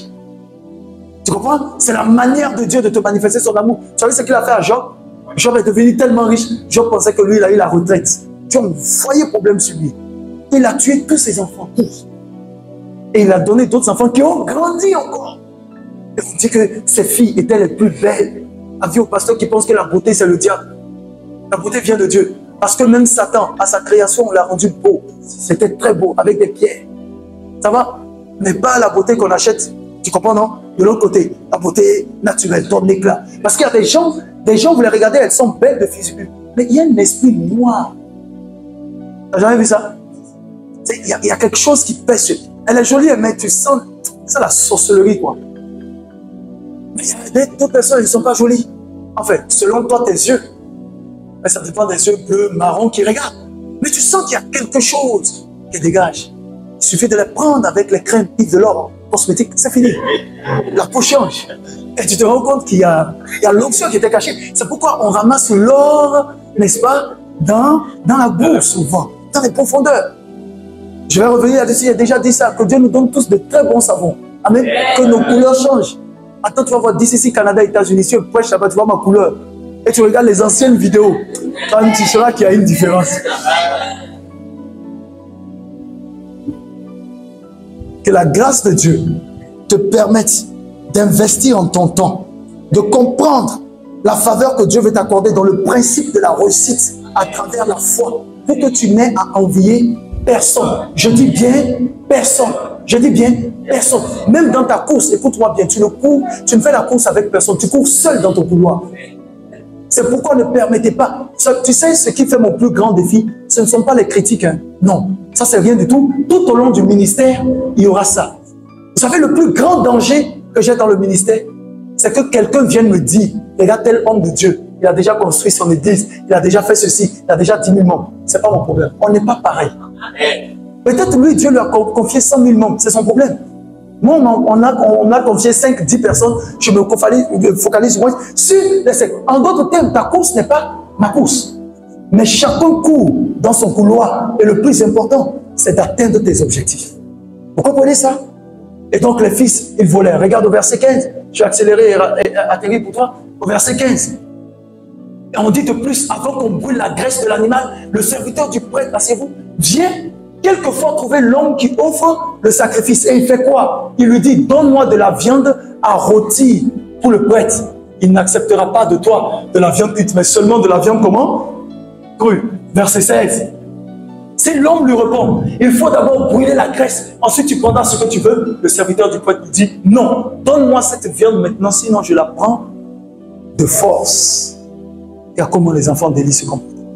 Pourtant, ils ont vu la parole, ils avaient la prophétie, ils avaient la louange, l'adoration et tout. Ainsi, le péché des fils d'Élie envers le Seigneur est très grave. En effet, ils traitent sans respect ce qu'on offre à qui? Vous comprenez? Sans respect. C'est un peu comme si tu viens à l'église là. Vous savez, nous sommes ici à l'église, d'accord? Tout ce qu'il y a ici, ça appartient au Seigneur. Les ventiles là, c'est pour lui. Hein? Les chaises là, c'est pour lui, non? Tout lui appartient. Donc imagine si par exemple tu maltraites la chaise sur laquelle tu es assise. Ça va? C'est qu'il y a un problème avec l'Éternel lui-même. Tout ce qu'il y a ici, c'est à lui. C'est ce qu'on appelle sa maison. Donc on doit prendre soin absolument de tout. Nettoyer les fenêtres, nettoyer ceci. Tout lui appartient. Du coup, quand on se retrouve dans un contexte de négligence, attention, attention et attention. Et quand on retourne dans 1 Samuel chapitre 2, au verset initial, là, on est en train de parler, Élie, l'Éternel est en train de parler au prophète Samuel. Et vous allez voir vers la fin, l'Éternel dit qu'il ne laisse tomber aucune parole. À partir du verset 11 jusqu'au verset 20, chapitre 3, 1 Samuel 3, 11. Enfin, vous vous rendez compte, vers la fin, l'Éternel dit qu'il ne laisse tomber aucune. Ok, allez vers le verset 20, s'il vous plaît. Au verset 20, il dit qu'il ne laisse tomber aucune parole de Samuel. C'est-à-dire tout ce que Samuel dit s'accomplit. Il dit alors dans tout le pays d'Israël, depuis Dan jusqu'au nord, jusqu'à Samuel devient comment grand, verset 19. Le Seigneur est comment? Est avec lui, n'est-ce pas? Et tout ce que Samuel dit de la part du Seigneur, le Seigneur le fait. Ça dit si Samuel prend ton sujet de prière, Dieu l'exauce. Si Samuel intervient en ta faveur, Dieu t'écoute. C'est là que vous allez voir plus tard. C'est le même Samuel qui aura, on aura Anne, c'est avec le même cas qu'on a Anne. C'est le même, non? C'est pas le même? Le prophète Samuel? On a qui avec sacrificateur? Oh, ok, c'est pas grave. Révision. Regardez au verset 20. Regardez au verset 20. Alors, dans tout le pays d'Israël, depuis Dan au nord jusqu'à Beersheba, au sud, les gens apprennent que Samuel est vraiment un prophète du Seigneur. Quand tu obéis à la voix du Seigneur, tu n'as plus besoin de faire des publicités. Le son s'en va tout seul. On te dit ici, il y a un serviteur de Dieu. Ici, il y a un serviteur de Dieu. Moi, je rencontre ça tout le temps. Les gens rentrent. Ah, c'est un tel qui va donner ton nom. En fait, je vais venir te voir par ça. Viens seulement. On te parlera de la part du Seigneur. C'est pourquoi, lorsque vous voulez réussir, soyez des personnes très attentives à la voix du Seigneur. Tu comprends ce que je dis? Alors, permets-moi maintenant d'atterrir rapidement. Regarde, dans les Saintes Écritures, Colossiens, chapitre 2, le verset 10. Je te parle de la réussite. C'est bon? Je te parle de la réussite en Christ. Comme pour te dire que quand nous sommes en Christ, c'est à ce moment qu'on a absolument tout, s'il vous plaît. Ce que vous devez faire, c'est de demander au Seigneur à quelle étape est-ce que vous êtes. Je le disais en début d'année, nous sommes au 6e mois, nous avons passé le 6e mois, nous sommes maintenant au 7e mois. Il est encore possible jusqu'à 23h59 du 31 décembre 2023 de pouvoir réaliser encore un rêve.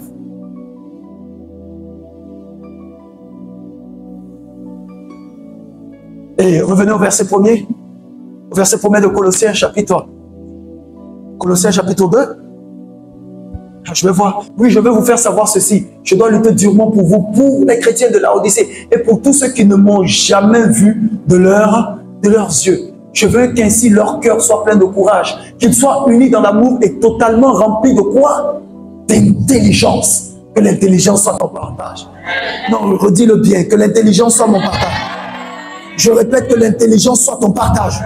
C'est dans la maison de Dieu qu'on doit trouver les personnes intelligentes. Une personne vient à côté de toi et est en train de détruire ton business. Tu ne quittes pas l'endroit, mais tu demandes au Seigneur. Il te donne une nouvelle stratégie. Tu mets en place une stratégie qu'on ne peut pas copier. Si ce n'est toi. Et ça marche. Et j'aime le dire souvent, un homme de Dieu aussi l'a dit, j'ai apprécié. Il dit, sortez-moi de l'église, mettez-moi dans la jeûne. J'aurai encore de fous. Parce que le dépôt qui est en vous vous distingue. Vous savez, c'est vous qui faites du lieu son importance et sa force. Si le président vient habiter tout de suite ici, tout le quartier change. Tout est quadrillé. Pourquoi? Parce que vous êtes vu. Mais ce que beaucoup d'enfants ne savent pas, c'est sur ça que je viendrai tout à l'heure. Il faut que tu prennes conscience de cette identité spirituelle qui est en toi. Même en rêve, Est-ce que tu sais qu'il y a des démons qui n'osent pas t'attaquer? En rêve, il y a des esprits qui n'osent pas t'attaquer. Parce qu'il y a certaines catégories d'enfants de Dieu, ce n'est pas n'importe qui les attaque. Ils n'ont pas affaire aux petites batailles. C'est pourquoi quand les grandes batailles t'arrivent, estime-toi heureux parce que tu as une grande destinée. Aux grandes destinées, les grandes batailles. Aux petites destinées, les petites batailles. Ne te plains jamais. Tout ce qui arrive autour de toi, c'est dans le but de t'affermir et de te rendre encore plus grand. Dieu te prépare à l'élévation. Il dit, alors ils connaîtront le projet caché de Dieu. C'est le Christ qui le réalise. Verset 3. Verset 3. Et tous les trésors de la sagesse et de la connaissance sont cachés en lui. Tu veux la connaissance, tu veux la sagesse. Tous ces trésors de moi sont cachés en Christ. C'est pourquoi je vous disais qu'il est impossible d'être en dehors de Christ et de réussir. C'est de là que je te parle de la réussite et du succès en Christ. Là-bas, tu as tous les trésors de la sagesse et de la connaissance. Tu veux réussir dans ton business? Tu veux faire ce que, oh non, prophète, quand on fait, les gens copient. Laisse-moi te dire, il y a des gens qu'on ne peut pas copier. Même si on copie, à cause de ton aura, comme on dit dans le monde, ou de ton étoile, les gens préféreront venir chez toi que d'aller chez l'autre. Pourtant, c'est une copie.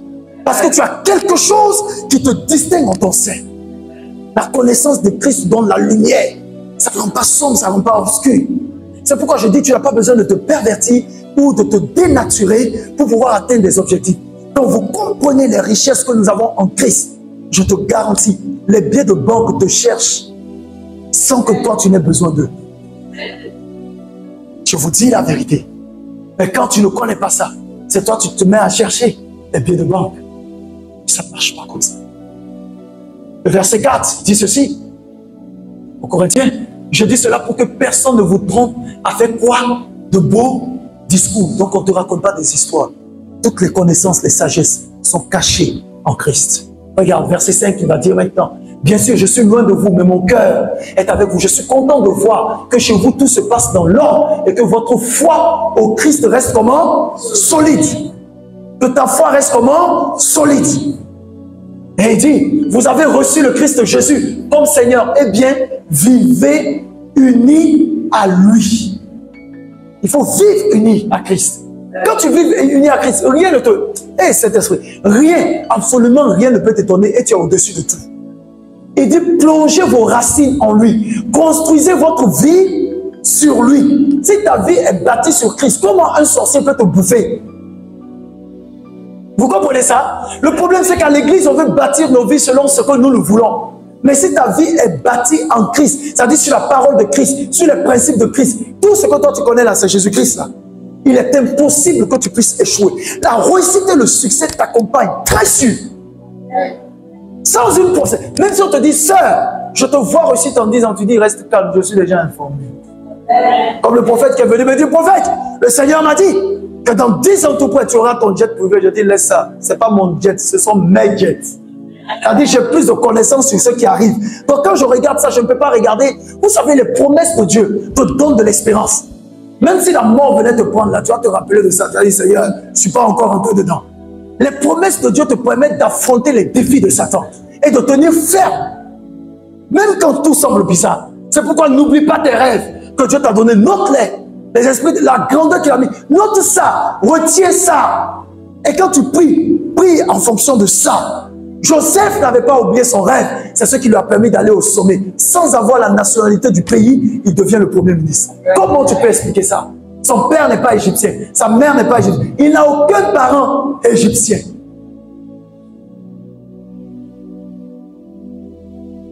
Mais il accède à la royauté. Mais si le temps ne me permettait pas, sinon je vais t'expliquer comment est-ce que les choses ont concouru à positionner Joseph au sommet de l'Égypte. Ce n'est pas un effet du hasard. Il dit, restez solidement dans la foi qu'on vous a apprise et remerciez Dieu avec beaucoup d'ardeur. Attention, personne ne doit vous prendre au piège avec les idées fausses de la sagesse humaine. Ce sont des mensonges creux qui s'appuient sur des traditions humaines, sur les forces du monde et non pas sur le Christ, pas de l'intelligence des hommes. Il dit, Dieu habite totalement dans le corps glorieux, n'est-ce pas, du Christ. Et il dit, et vous participez totalement à la vie du Christ. Lui, le chef de toutes les forces qui ont autorité et pouvoir. Donnez-moi ça dans la version 8 secondes. La Bible déclare là-bas, si je ne me trompe pas de verset, on dit vous avez tout pleinement, effectivement, vous avez tout pleinement en lui, qui est le chef de toute domination et de toute autorité. Tu cherches à bâtir ta maison, c'est en Christ. Réussir tes voyages, c'est en Christ. Avoir un foyer stable et solide, c'est en Christ. Réussir dans ton entreprise, c'est en Christ. Dans ton appel au ministère, c'est en Christ. On a tout pleinement, tout, absolument tout. C'est pourquoi il a dit tout ce que vous demanderez au Père en mon nom, il vous l'accordera parce que vous avez déjà tout. Est-ce que quelqu'un comprend de quoi je parle? J'ai envie de te dire de répéter tout là. Tu comprends tout? Tout, c'est-à-dire rien ne manque. La santé, la richesse, la grâce, l'honneur, la gloire, tout. On a tout pleinement en Christ. Donc je n'ai pas à aller vendre mon âme au diable. C'est le diable qui doit venir pour que je prie pour lui qu'il se répande, si c'est possible. Ce n'est qu'une affaire de temps. Et en même temps, ne soyez pas pressés. Parce que vouloir danser plus vite que la musique, c'est danser mal. On n'a pas commencé le rythme et toi, tu es déjà parti. Tu vas fausser les pas de danse. Tu as tout pleinement en Christ. Tu comprends ce que je dis? Alors je reviens dans mon dernier texte. C'est là le plus gros défi. Et c'est là où beaucoup échouent. Mais je veux que tu comprennes quelque chose. Que Dieu te permette de réussir à ce test-là. Que Dieu te permette. Regarde, je parle de ceci. Oh là là. Je suis dans 1 Samuel. Non, j'ai donné 1 Samuel 3:20, n'est-ce pas? J'en ai 1 Samuel 3:20. 1 Samuel 3:11-20. C'est ce qu'on venait de lire, n'est-ce pas? Oh, j'ai pris le temps. Ok. Ok, c'est pas grave. Oui. 1 Samuel 17, s'il vous plaît. 1 Samuel chapitre 17. C'est là maintenant que le défi des uns et des autres se regarde. La Bible dit, les Philistins réunirent leurs armées pour faire la guerre à qui? Et ils se rassemblèrent à Soko, qui appartient à Juda. Ils campèrent entre Soko et Azeka, à Éphès d'Ami. Saül et tous les hommes d'Israël se rassemblèrent aussi. Ils campèrent dans la vallée des Térébètes et ils se mirent en ordre de bataille contre les Philistins. Il y avait deux camps opposés. Là où je suis en train de parler, il y a un camp qui est opposé à toi. C'est-à-dire, il y a un problème en face de toi que tu dois résoudre demain matin.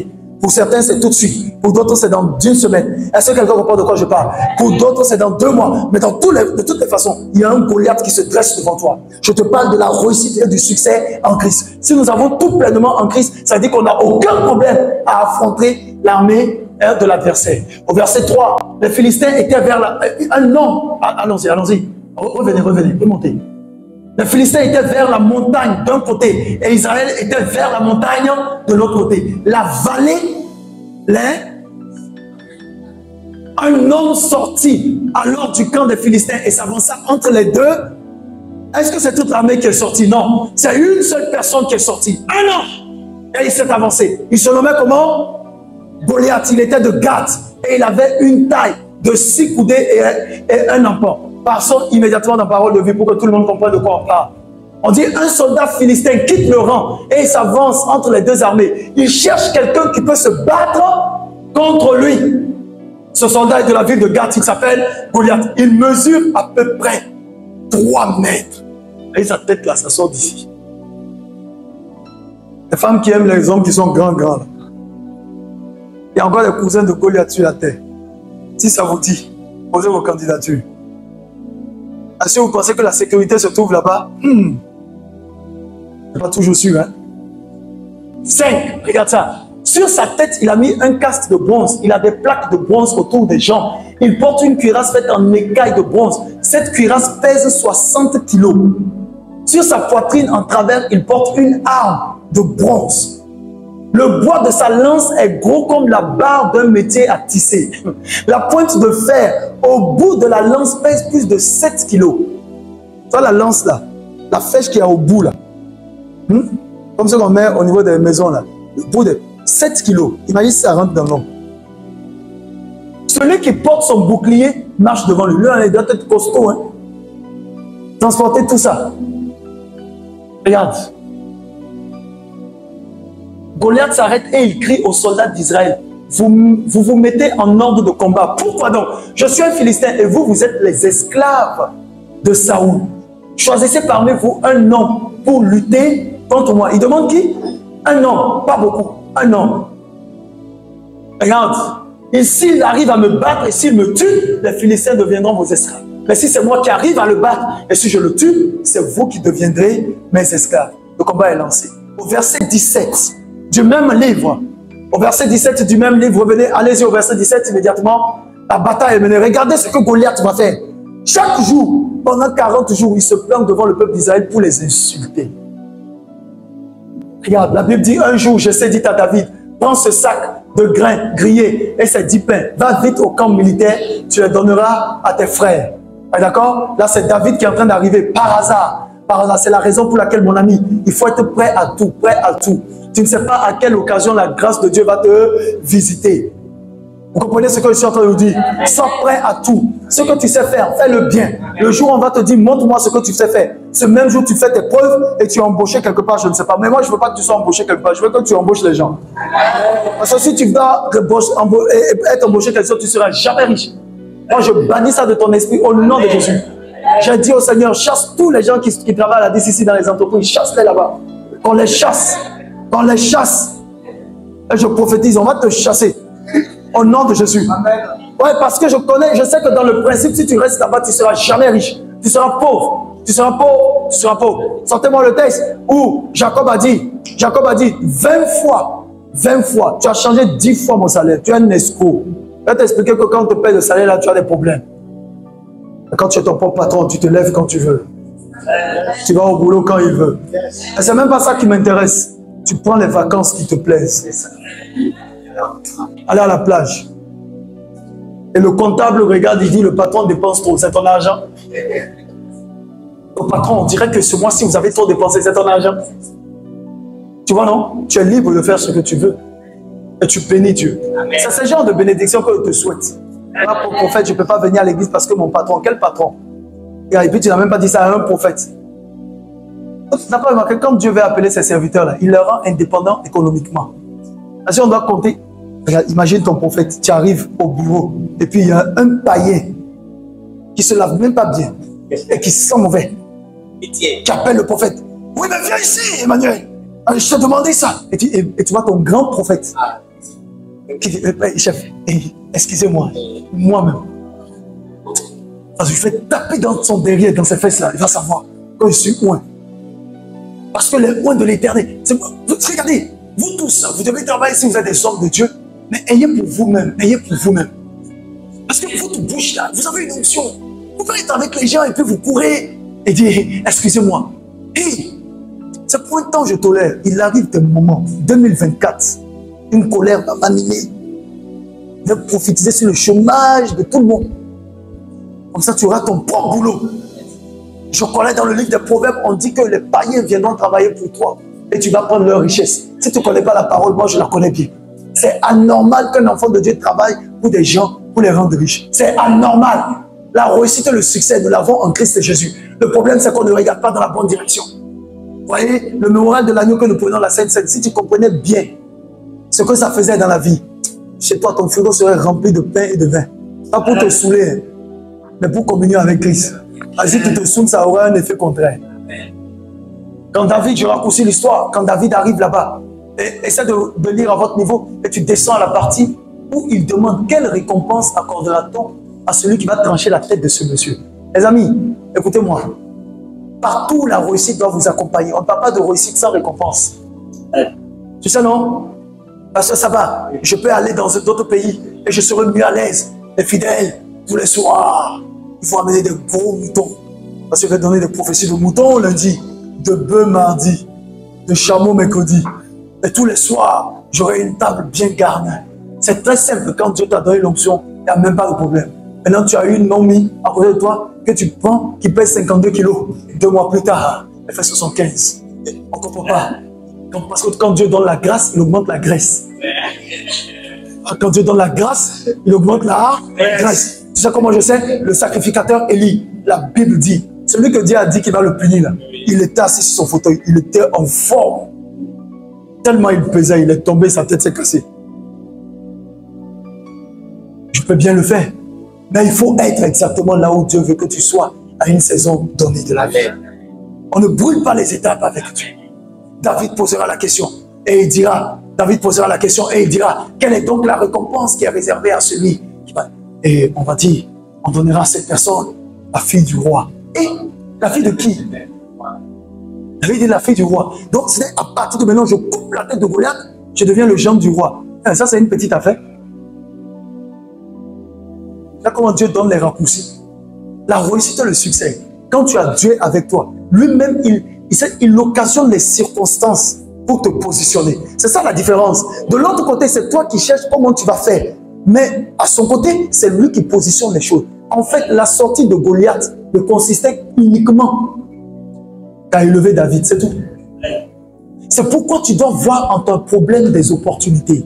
Écoute-moi, je ne vois jamais dans les problèmes des problèmes. Je vois en chaque problème une opportunité. C'est ce qui fait ma force. Dès qu'on me dit qu'il y a problème, moi j'entends opportunité. Ah oui, oui, oui. Dès qu'on dit qu'il y a problème, il y a une opportunité. Regarde, les gens meurent, non? Mais ceux qui fabriquent les cercueils là, ils saisissent l'opportunité de la mort, non? Et lui, il prie. Il prie. Pompe funèbre là. Quelqu'un te dit, oh, je vais investir, je vais ouvrir une pompe funèbre. Oh, abomination, esprit de mort. Mon ami, esprit d'argent, beaucoup d'argent. Parce que voici un business qui marche tous les jours, c'est rentable. Les gens vont mourir. Maintenant, idée pour quelqu'un, ouvre une pompe funèbre. Tu vois, les chrétiens là. Il y en a ici. Regarde, le blé comme ça. Les gens qui doivent transporter les corps de leurs parents à 10 millions, 15 millions. Ça, c'est un bon business. 15 millions, ça fait 1,5 million pour la dîme. Alléluia. Le loyer est payé sur 3 mois. Grâce au... Il faut que la mort de quelqu'un soit utile pour tous. Ils ne comprennent pas. Ce sont des idées d'entreprise. La mort d'une seule personne, la maman là-bas, elle est tellement spirituelle qu'elle fait ça. Qu'est-ce que le prophète se raconte? Non. Si ça ne t'intéresse pas, moi ça m'intéresse. À chaque fois que quelqu'un crève, on t'appelle. Tu es content? Regarde, il est docteur, non? Nous on fait santé divine, non? Tu es sûr que ça l'arrange? Si Dieu doit guérir tout le monde, son entreprise ferme. Il faut qu'il y ait des malades. Et il faut prier, Seigneur, rends les malades. Des gens ont béni Dieu pour le Covid, parce qu'ils ont eu de l'argent. Même s'ils vont mourir après, mais en attendant, il y a le blé. Ça va? Il faut voir les opportunités dans les problèmes. Je te donne ça cadeau. Maintenant, si tu es trop spirituel, tu vas aller au ciel, on va t'aider. Nous, on va te pousser. Nous, on veut rester sur la terre. Parce que Dieu n'est pas pressé qu'on aille au ciel. Enlevez ça de votre tête. Oh Seigneur, Jésus revient. Apocalypse, vers la fin. Que l'épouse et l'époux disent, viens Seigneur Jésus. Moi, je dis, Seigneur, viens. Et j'ajoute, mais attends un peu. En fait, je suis d'accord avec ta venue, mais retarde un peu, parce que ça m'arrange. Parce que même quand on va arriver au ciel, dans l'Apocalypse, ils vont nous renvoyer sur la terre. Ils vont créer le nouveau ciel et la nouvelle terre. Comme Dieu n'aime pas les problèmes, il va nous ramener. Allez, les enfants, restez ici. Donc pourquoi je vais me presser pour aller là-bas? Il y a des opportunités. Donc David, regarde, il a un problème. Lui, il est venu donner la nourriture à ses frères. Une situation se présente. Sa vie bascule radicalement. Joseph est en prison. Le roi a un rêve. La vie de Joseph bascule. Si tu as le don d'interprétation, pourquoi tu ne dis pas au Seigneur de donner des cauchemars au président de la République? Tu n'as qu'un seul sujet de prière. Seigneur, traumatise le président, qu'il ne dort pas, afin que ma vie ressemble à Joseph. Et un beau jour, on va t'appeler aussi. C'est pas fini. Mais tu as les dons et puis tu dors. Seigneur, je te rends grâce. C'est ça la parabole des talents. Le gars, il a pris les talents, il a remercié. Il a causé un trou, il a mis. Il n'y avait pas d'intérêt. On sortit ça. C'est précieux ce que je te donne comme information. On ne soit pas plus fatigué que moi. D'ailleurs, il fait frais. Allons-y, allons-y, revenez au texte, revenez au texte. Chacun raconte ce qu'il a dit. David va poser la question près de 3 fois. Vous êtes sûr que c'est ce que le roi fera? Il dit oui. Et il va foncer. Chacun dit, vous voyez cet homme-là, il vient nous provoquer, c'est pourquoi il s'avance. Si quelqu'un réussit à le tuer, le roi lui donnera quoi? Beaucoup de richesses. Non, il ne faut pas sauter. Non, laisse la fille là-bas, elle peut mourir. Il y a quelque chose qui vient avant. Beaucoup de... Je te parle de la réussite et du succès. Le roi lui donnera beaucoup de richesses. Et seulement, non, il lui donnera sa fille en mariage. Waouh! Et la famille de son père ne payera plus d'impôts. Quel business juteux! Ça, c'est un bon business. C'est pourquoi je te dis que normalement, quand tu es béni, ta famille est épargnée. Les gens ne comprennent pas. Dieu recherche seulement dans une famille une seule personne qui fera la différence et tout le monde partira. C'est pourquoi ne tuez pas les étoiles dans vos familles. Détectez-les très tôt et encadrez-les. si vous êtes humble. Premièrement, le roi va donner beaucoup de richesses. Ça veut dire que David sort de la pauvreté. Regarde, David galérait. Hein? Il était derrière.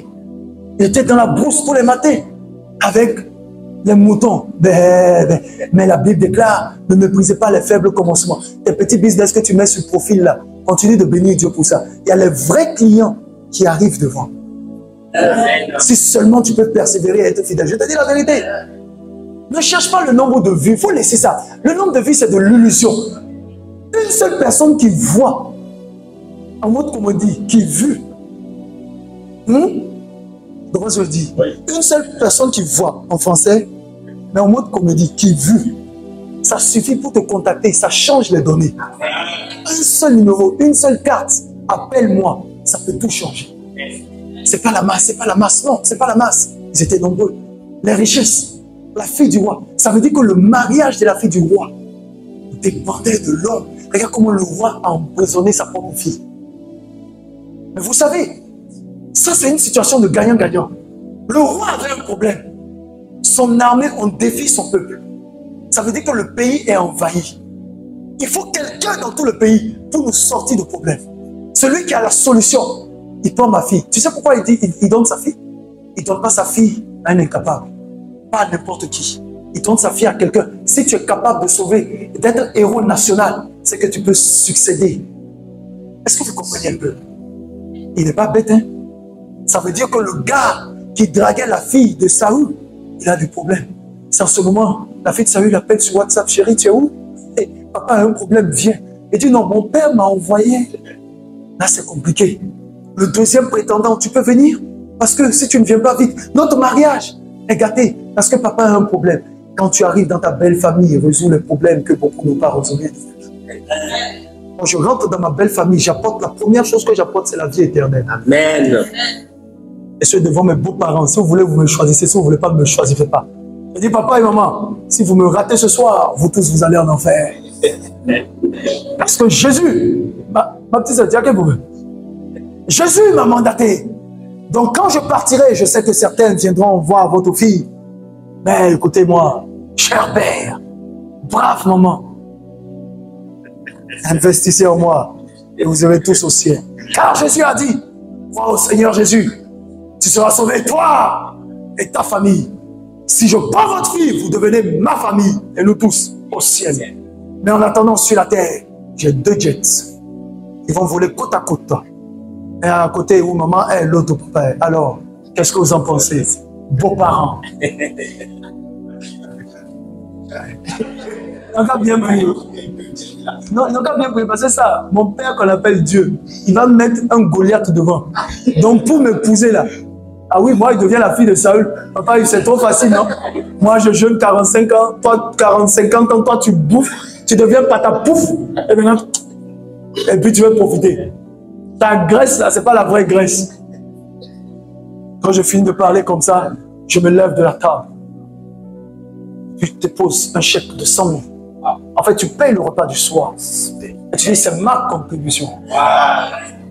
Tu comprends ce que c'est? Et puis tu t'en vas. Tu ne reviens plus là-bas. Tu n'appelles plus. Eux-mêmes, ils commencent à demander à la fille. Et maintenant, en place, ça part ton nom si tu es ambitieux. Mais si tu es déjà marié, ne dis rien. La femme t'écoute.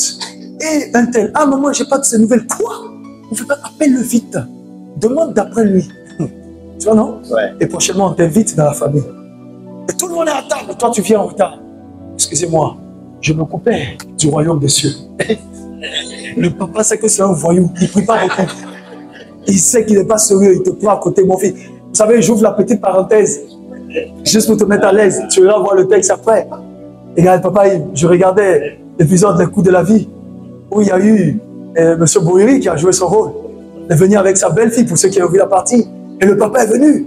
Je paraphrase, quoi, comme je ne maîtrise pas les textes. Il dit, mais pourquoi tu as fait ceci? La fille aussi est à côté de lui. Dis-lui, papa, il est en train de crier. Est-ce que c'est ma fille, tu prends comme ça? Et puis le vieux Boiri, il sort des liasses de biais, il vient à côté du vieux. Il cherche sur lui. Le vieux attrape. Il dit, ma fille, allons. Il dit, mais papa, il a insulté notre famille. Il dit, ma fille, en fait, c'est déjà à la porte. Il dit, ma fille, allons. Que Dieu te fasse partie avec les bonnes grâces qui produisent les graisses. Au nom suprême de Jésus. Réussis dans tes voies. Que soit accompli. Non, tu n'acclames pas bien pour quelqu'un qui a une révélation. Il y a des choses en plus pour ça. Que l'Éternel te localise au nom de Jésus-Christ de Nazareth et qu'il te fasse du bien. Écoute, voici ce que le Seigneur m'a dit. Prie pour tes projets. Ok? Prie contre les œuvres des ténèbres qui t'attaquent. Possède les jours agréables. Affichez-moi Isaïe, je te donne le passage que Dieu m'a donné pour toi. Isaïe 43, le verset 18. Mais en attendant, rends grâce à Dieu pour tes projets. Grâce à Dieu pour toutes ces belles choses que tu as à voir. La réussite et le succès t'accompagnent. Isaïe 43, le verset 18. C'est la parole prophétique pour ce soir. Tu dormiras avec, tu béniras Dieu pour ce culte. Peut-être d'ici le culte prochain, je te donnerai une autre parole encore. Isaïe 43, le verset 18, rapidement. Voici ce que l'Éternel déclare pour toi. Voici ce qu'il déclare pour moi. Ne pensez plus aux événements passés et ne considérez plus ce qui est ancien. Que Dieu guérisse ton cœur. Que Dieu guérisse ton âme. Ne pense pas aux mauvais événements. Tu comprends? Ne pense pas à l'échec. Il fait toutes choses nouvelles. Maintenant, prie pour tes projets. Si tu as des projets qui te tiennent à cœur, Seigneur, souviens-toi de moi. Si c'est la santé divine, Seigneur, souviens-toi de moi.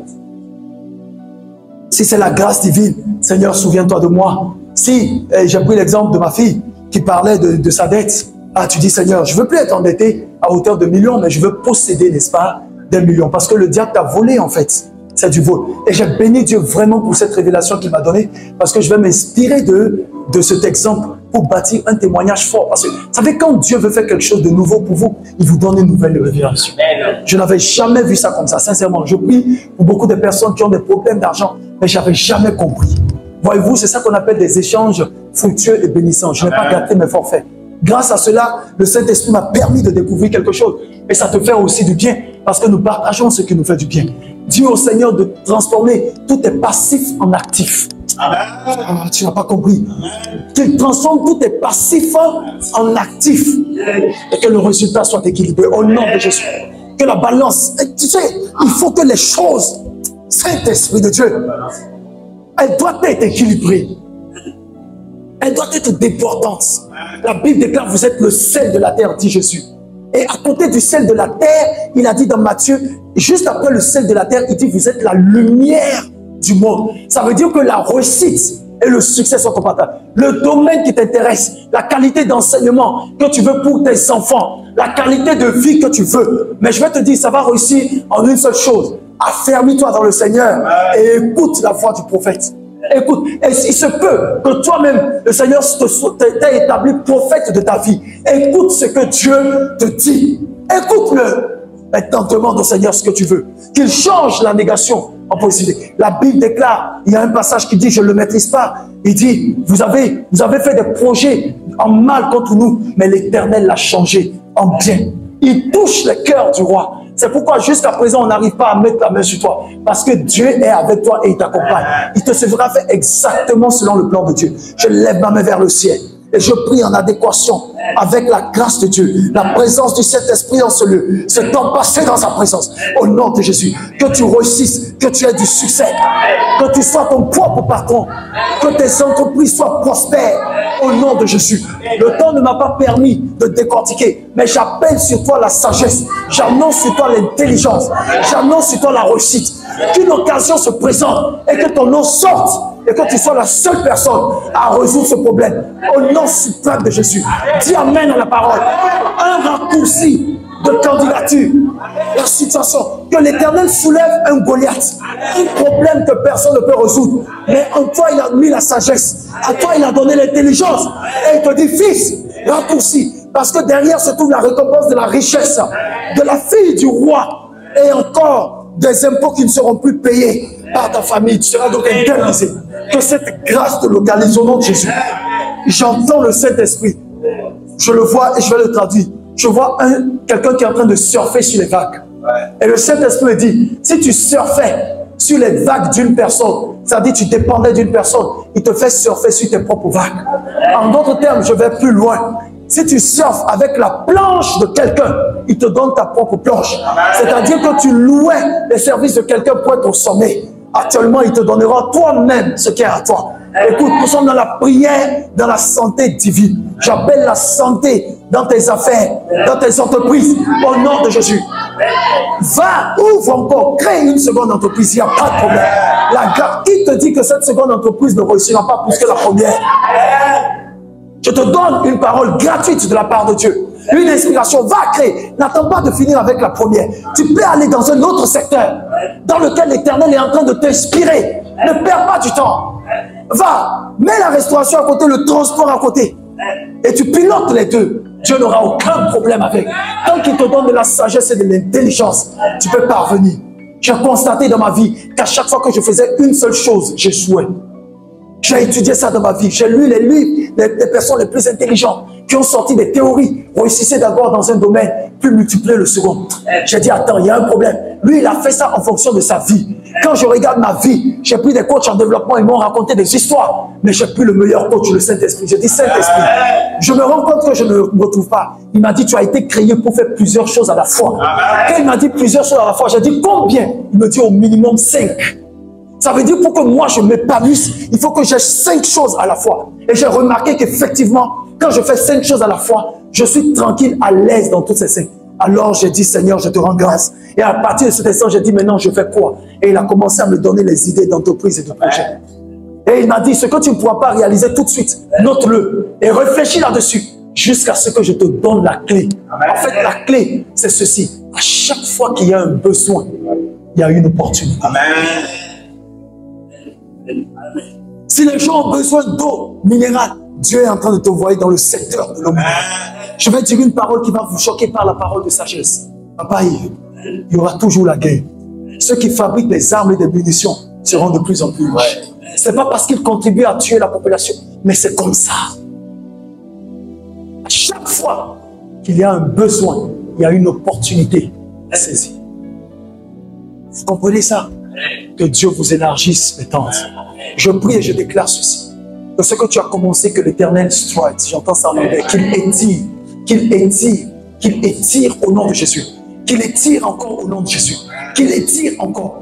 Je vais t'expliquer ce que je regarde dans le prophétique. C'est comme les muscles. Pendant que tu vas en haltérophilie, quand tu soulèves, ça fait mal. C'est la douleur que tu es en train de ressentir actuellement. Mais un bon coach te dira continue jusqu'à ce que le muscle à un moment se déchire. Là, tu commences à te déformer. Et les gens disent, waouh, tu es costaud. Mais pour être costaud, il faut sentir la douleur. Tu dors, les muscles font mal, mais tu continues à soulever. Tu étais à 10 kilos, tu vas à 20, tu vas à 30, tu vas à 40, puis tu vas à 100. À un moment donné, quand toi-même tu te regardes, tu es fier des résultats. En fait, ne t'arrête pas quand ça commence à être dur. C'est pourquoi la Bible dit persévérer, persévérer et encore persévérer. Maintenant, je prie pour tes projets. Que la grâce de l'Éternel te fasse amener de très bons partenaires. Au nom de Jésus, des partenaires de grâce. Tu as assez rencontré des personnes médiocres, des personnes négatives, nonchalantes, des personnes qui crient, des personnes qui ne t'apportent rien. Que l'Éternel fasse changer ton environnement relationnel, qu'il te donne des amis qui parlent le même langage que toi, qui ne voient pas que tu vois grand, mais qui voient que tu vois petit, et qui te disent, est-ce que tu sais que si tu arrives au sommet, nous tous on y sera aussi. Que Dieu t'accorde des personnes comme ça. Mais par-dessus tout, sois affermi dans le Seigneur et réussis par la voix de ses prophètes. Que la grâce soit ton partage au nom de Jésus. Amen. Amen. Et amen.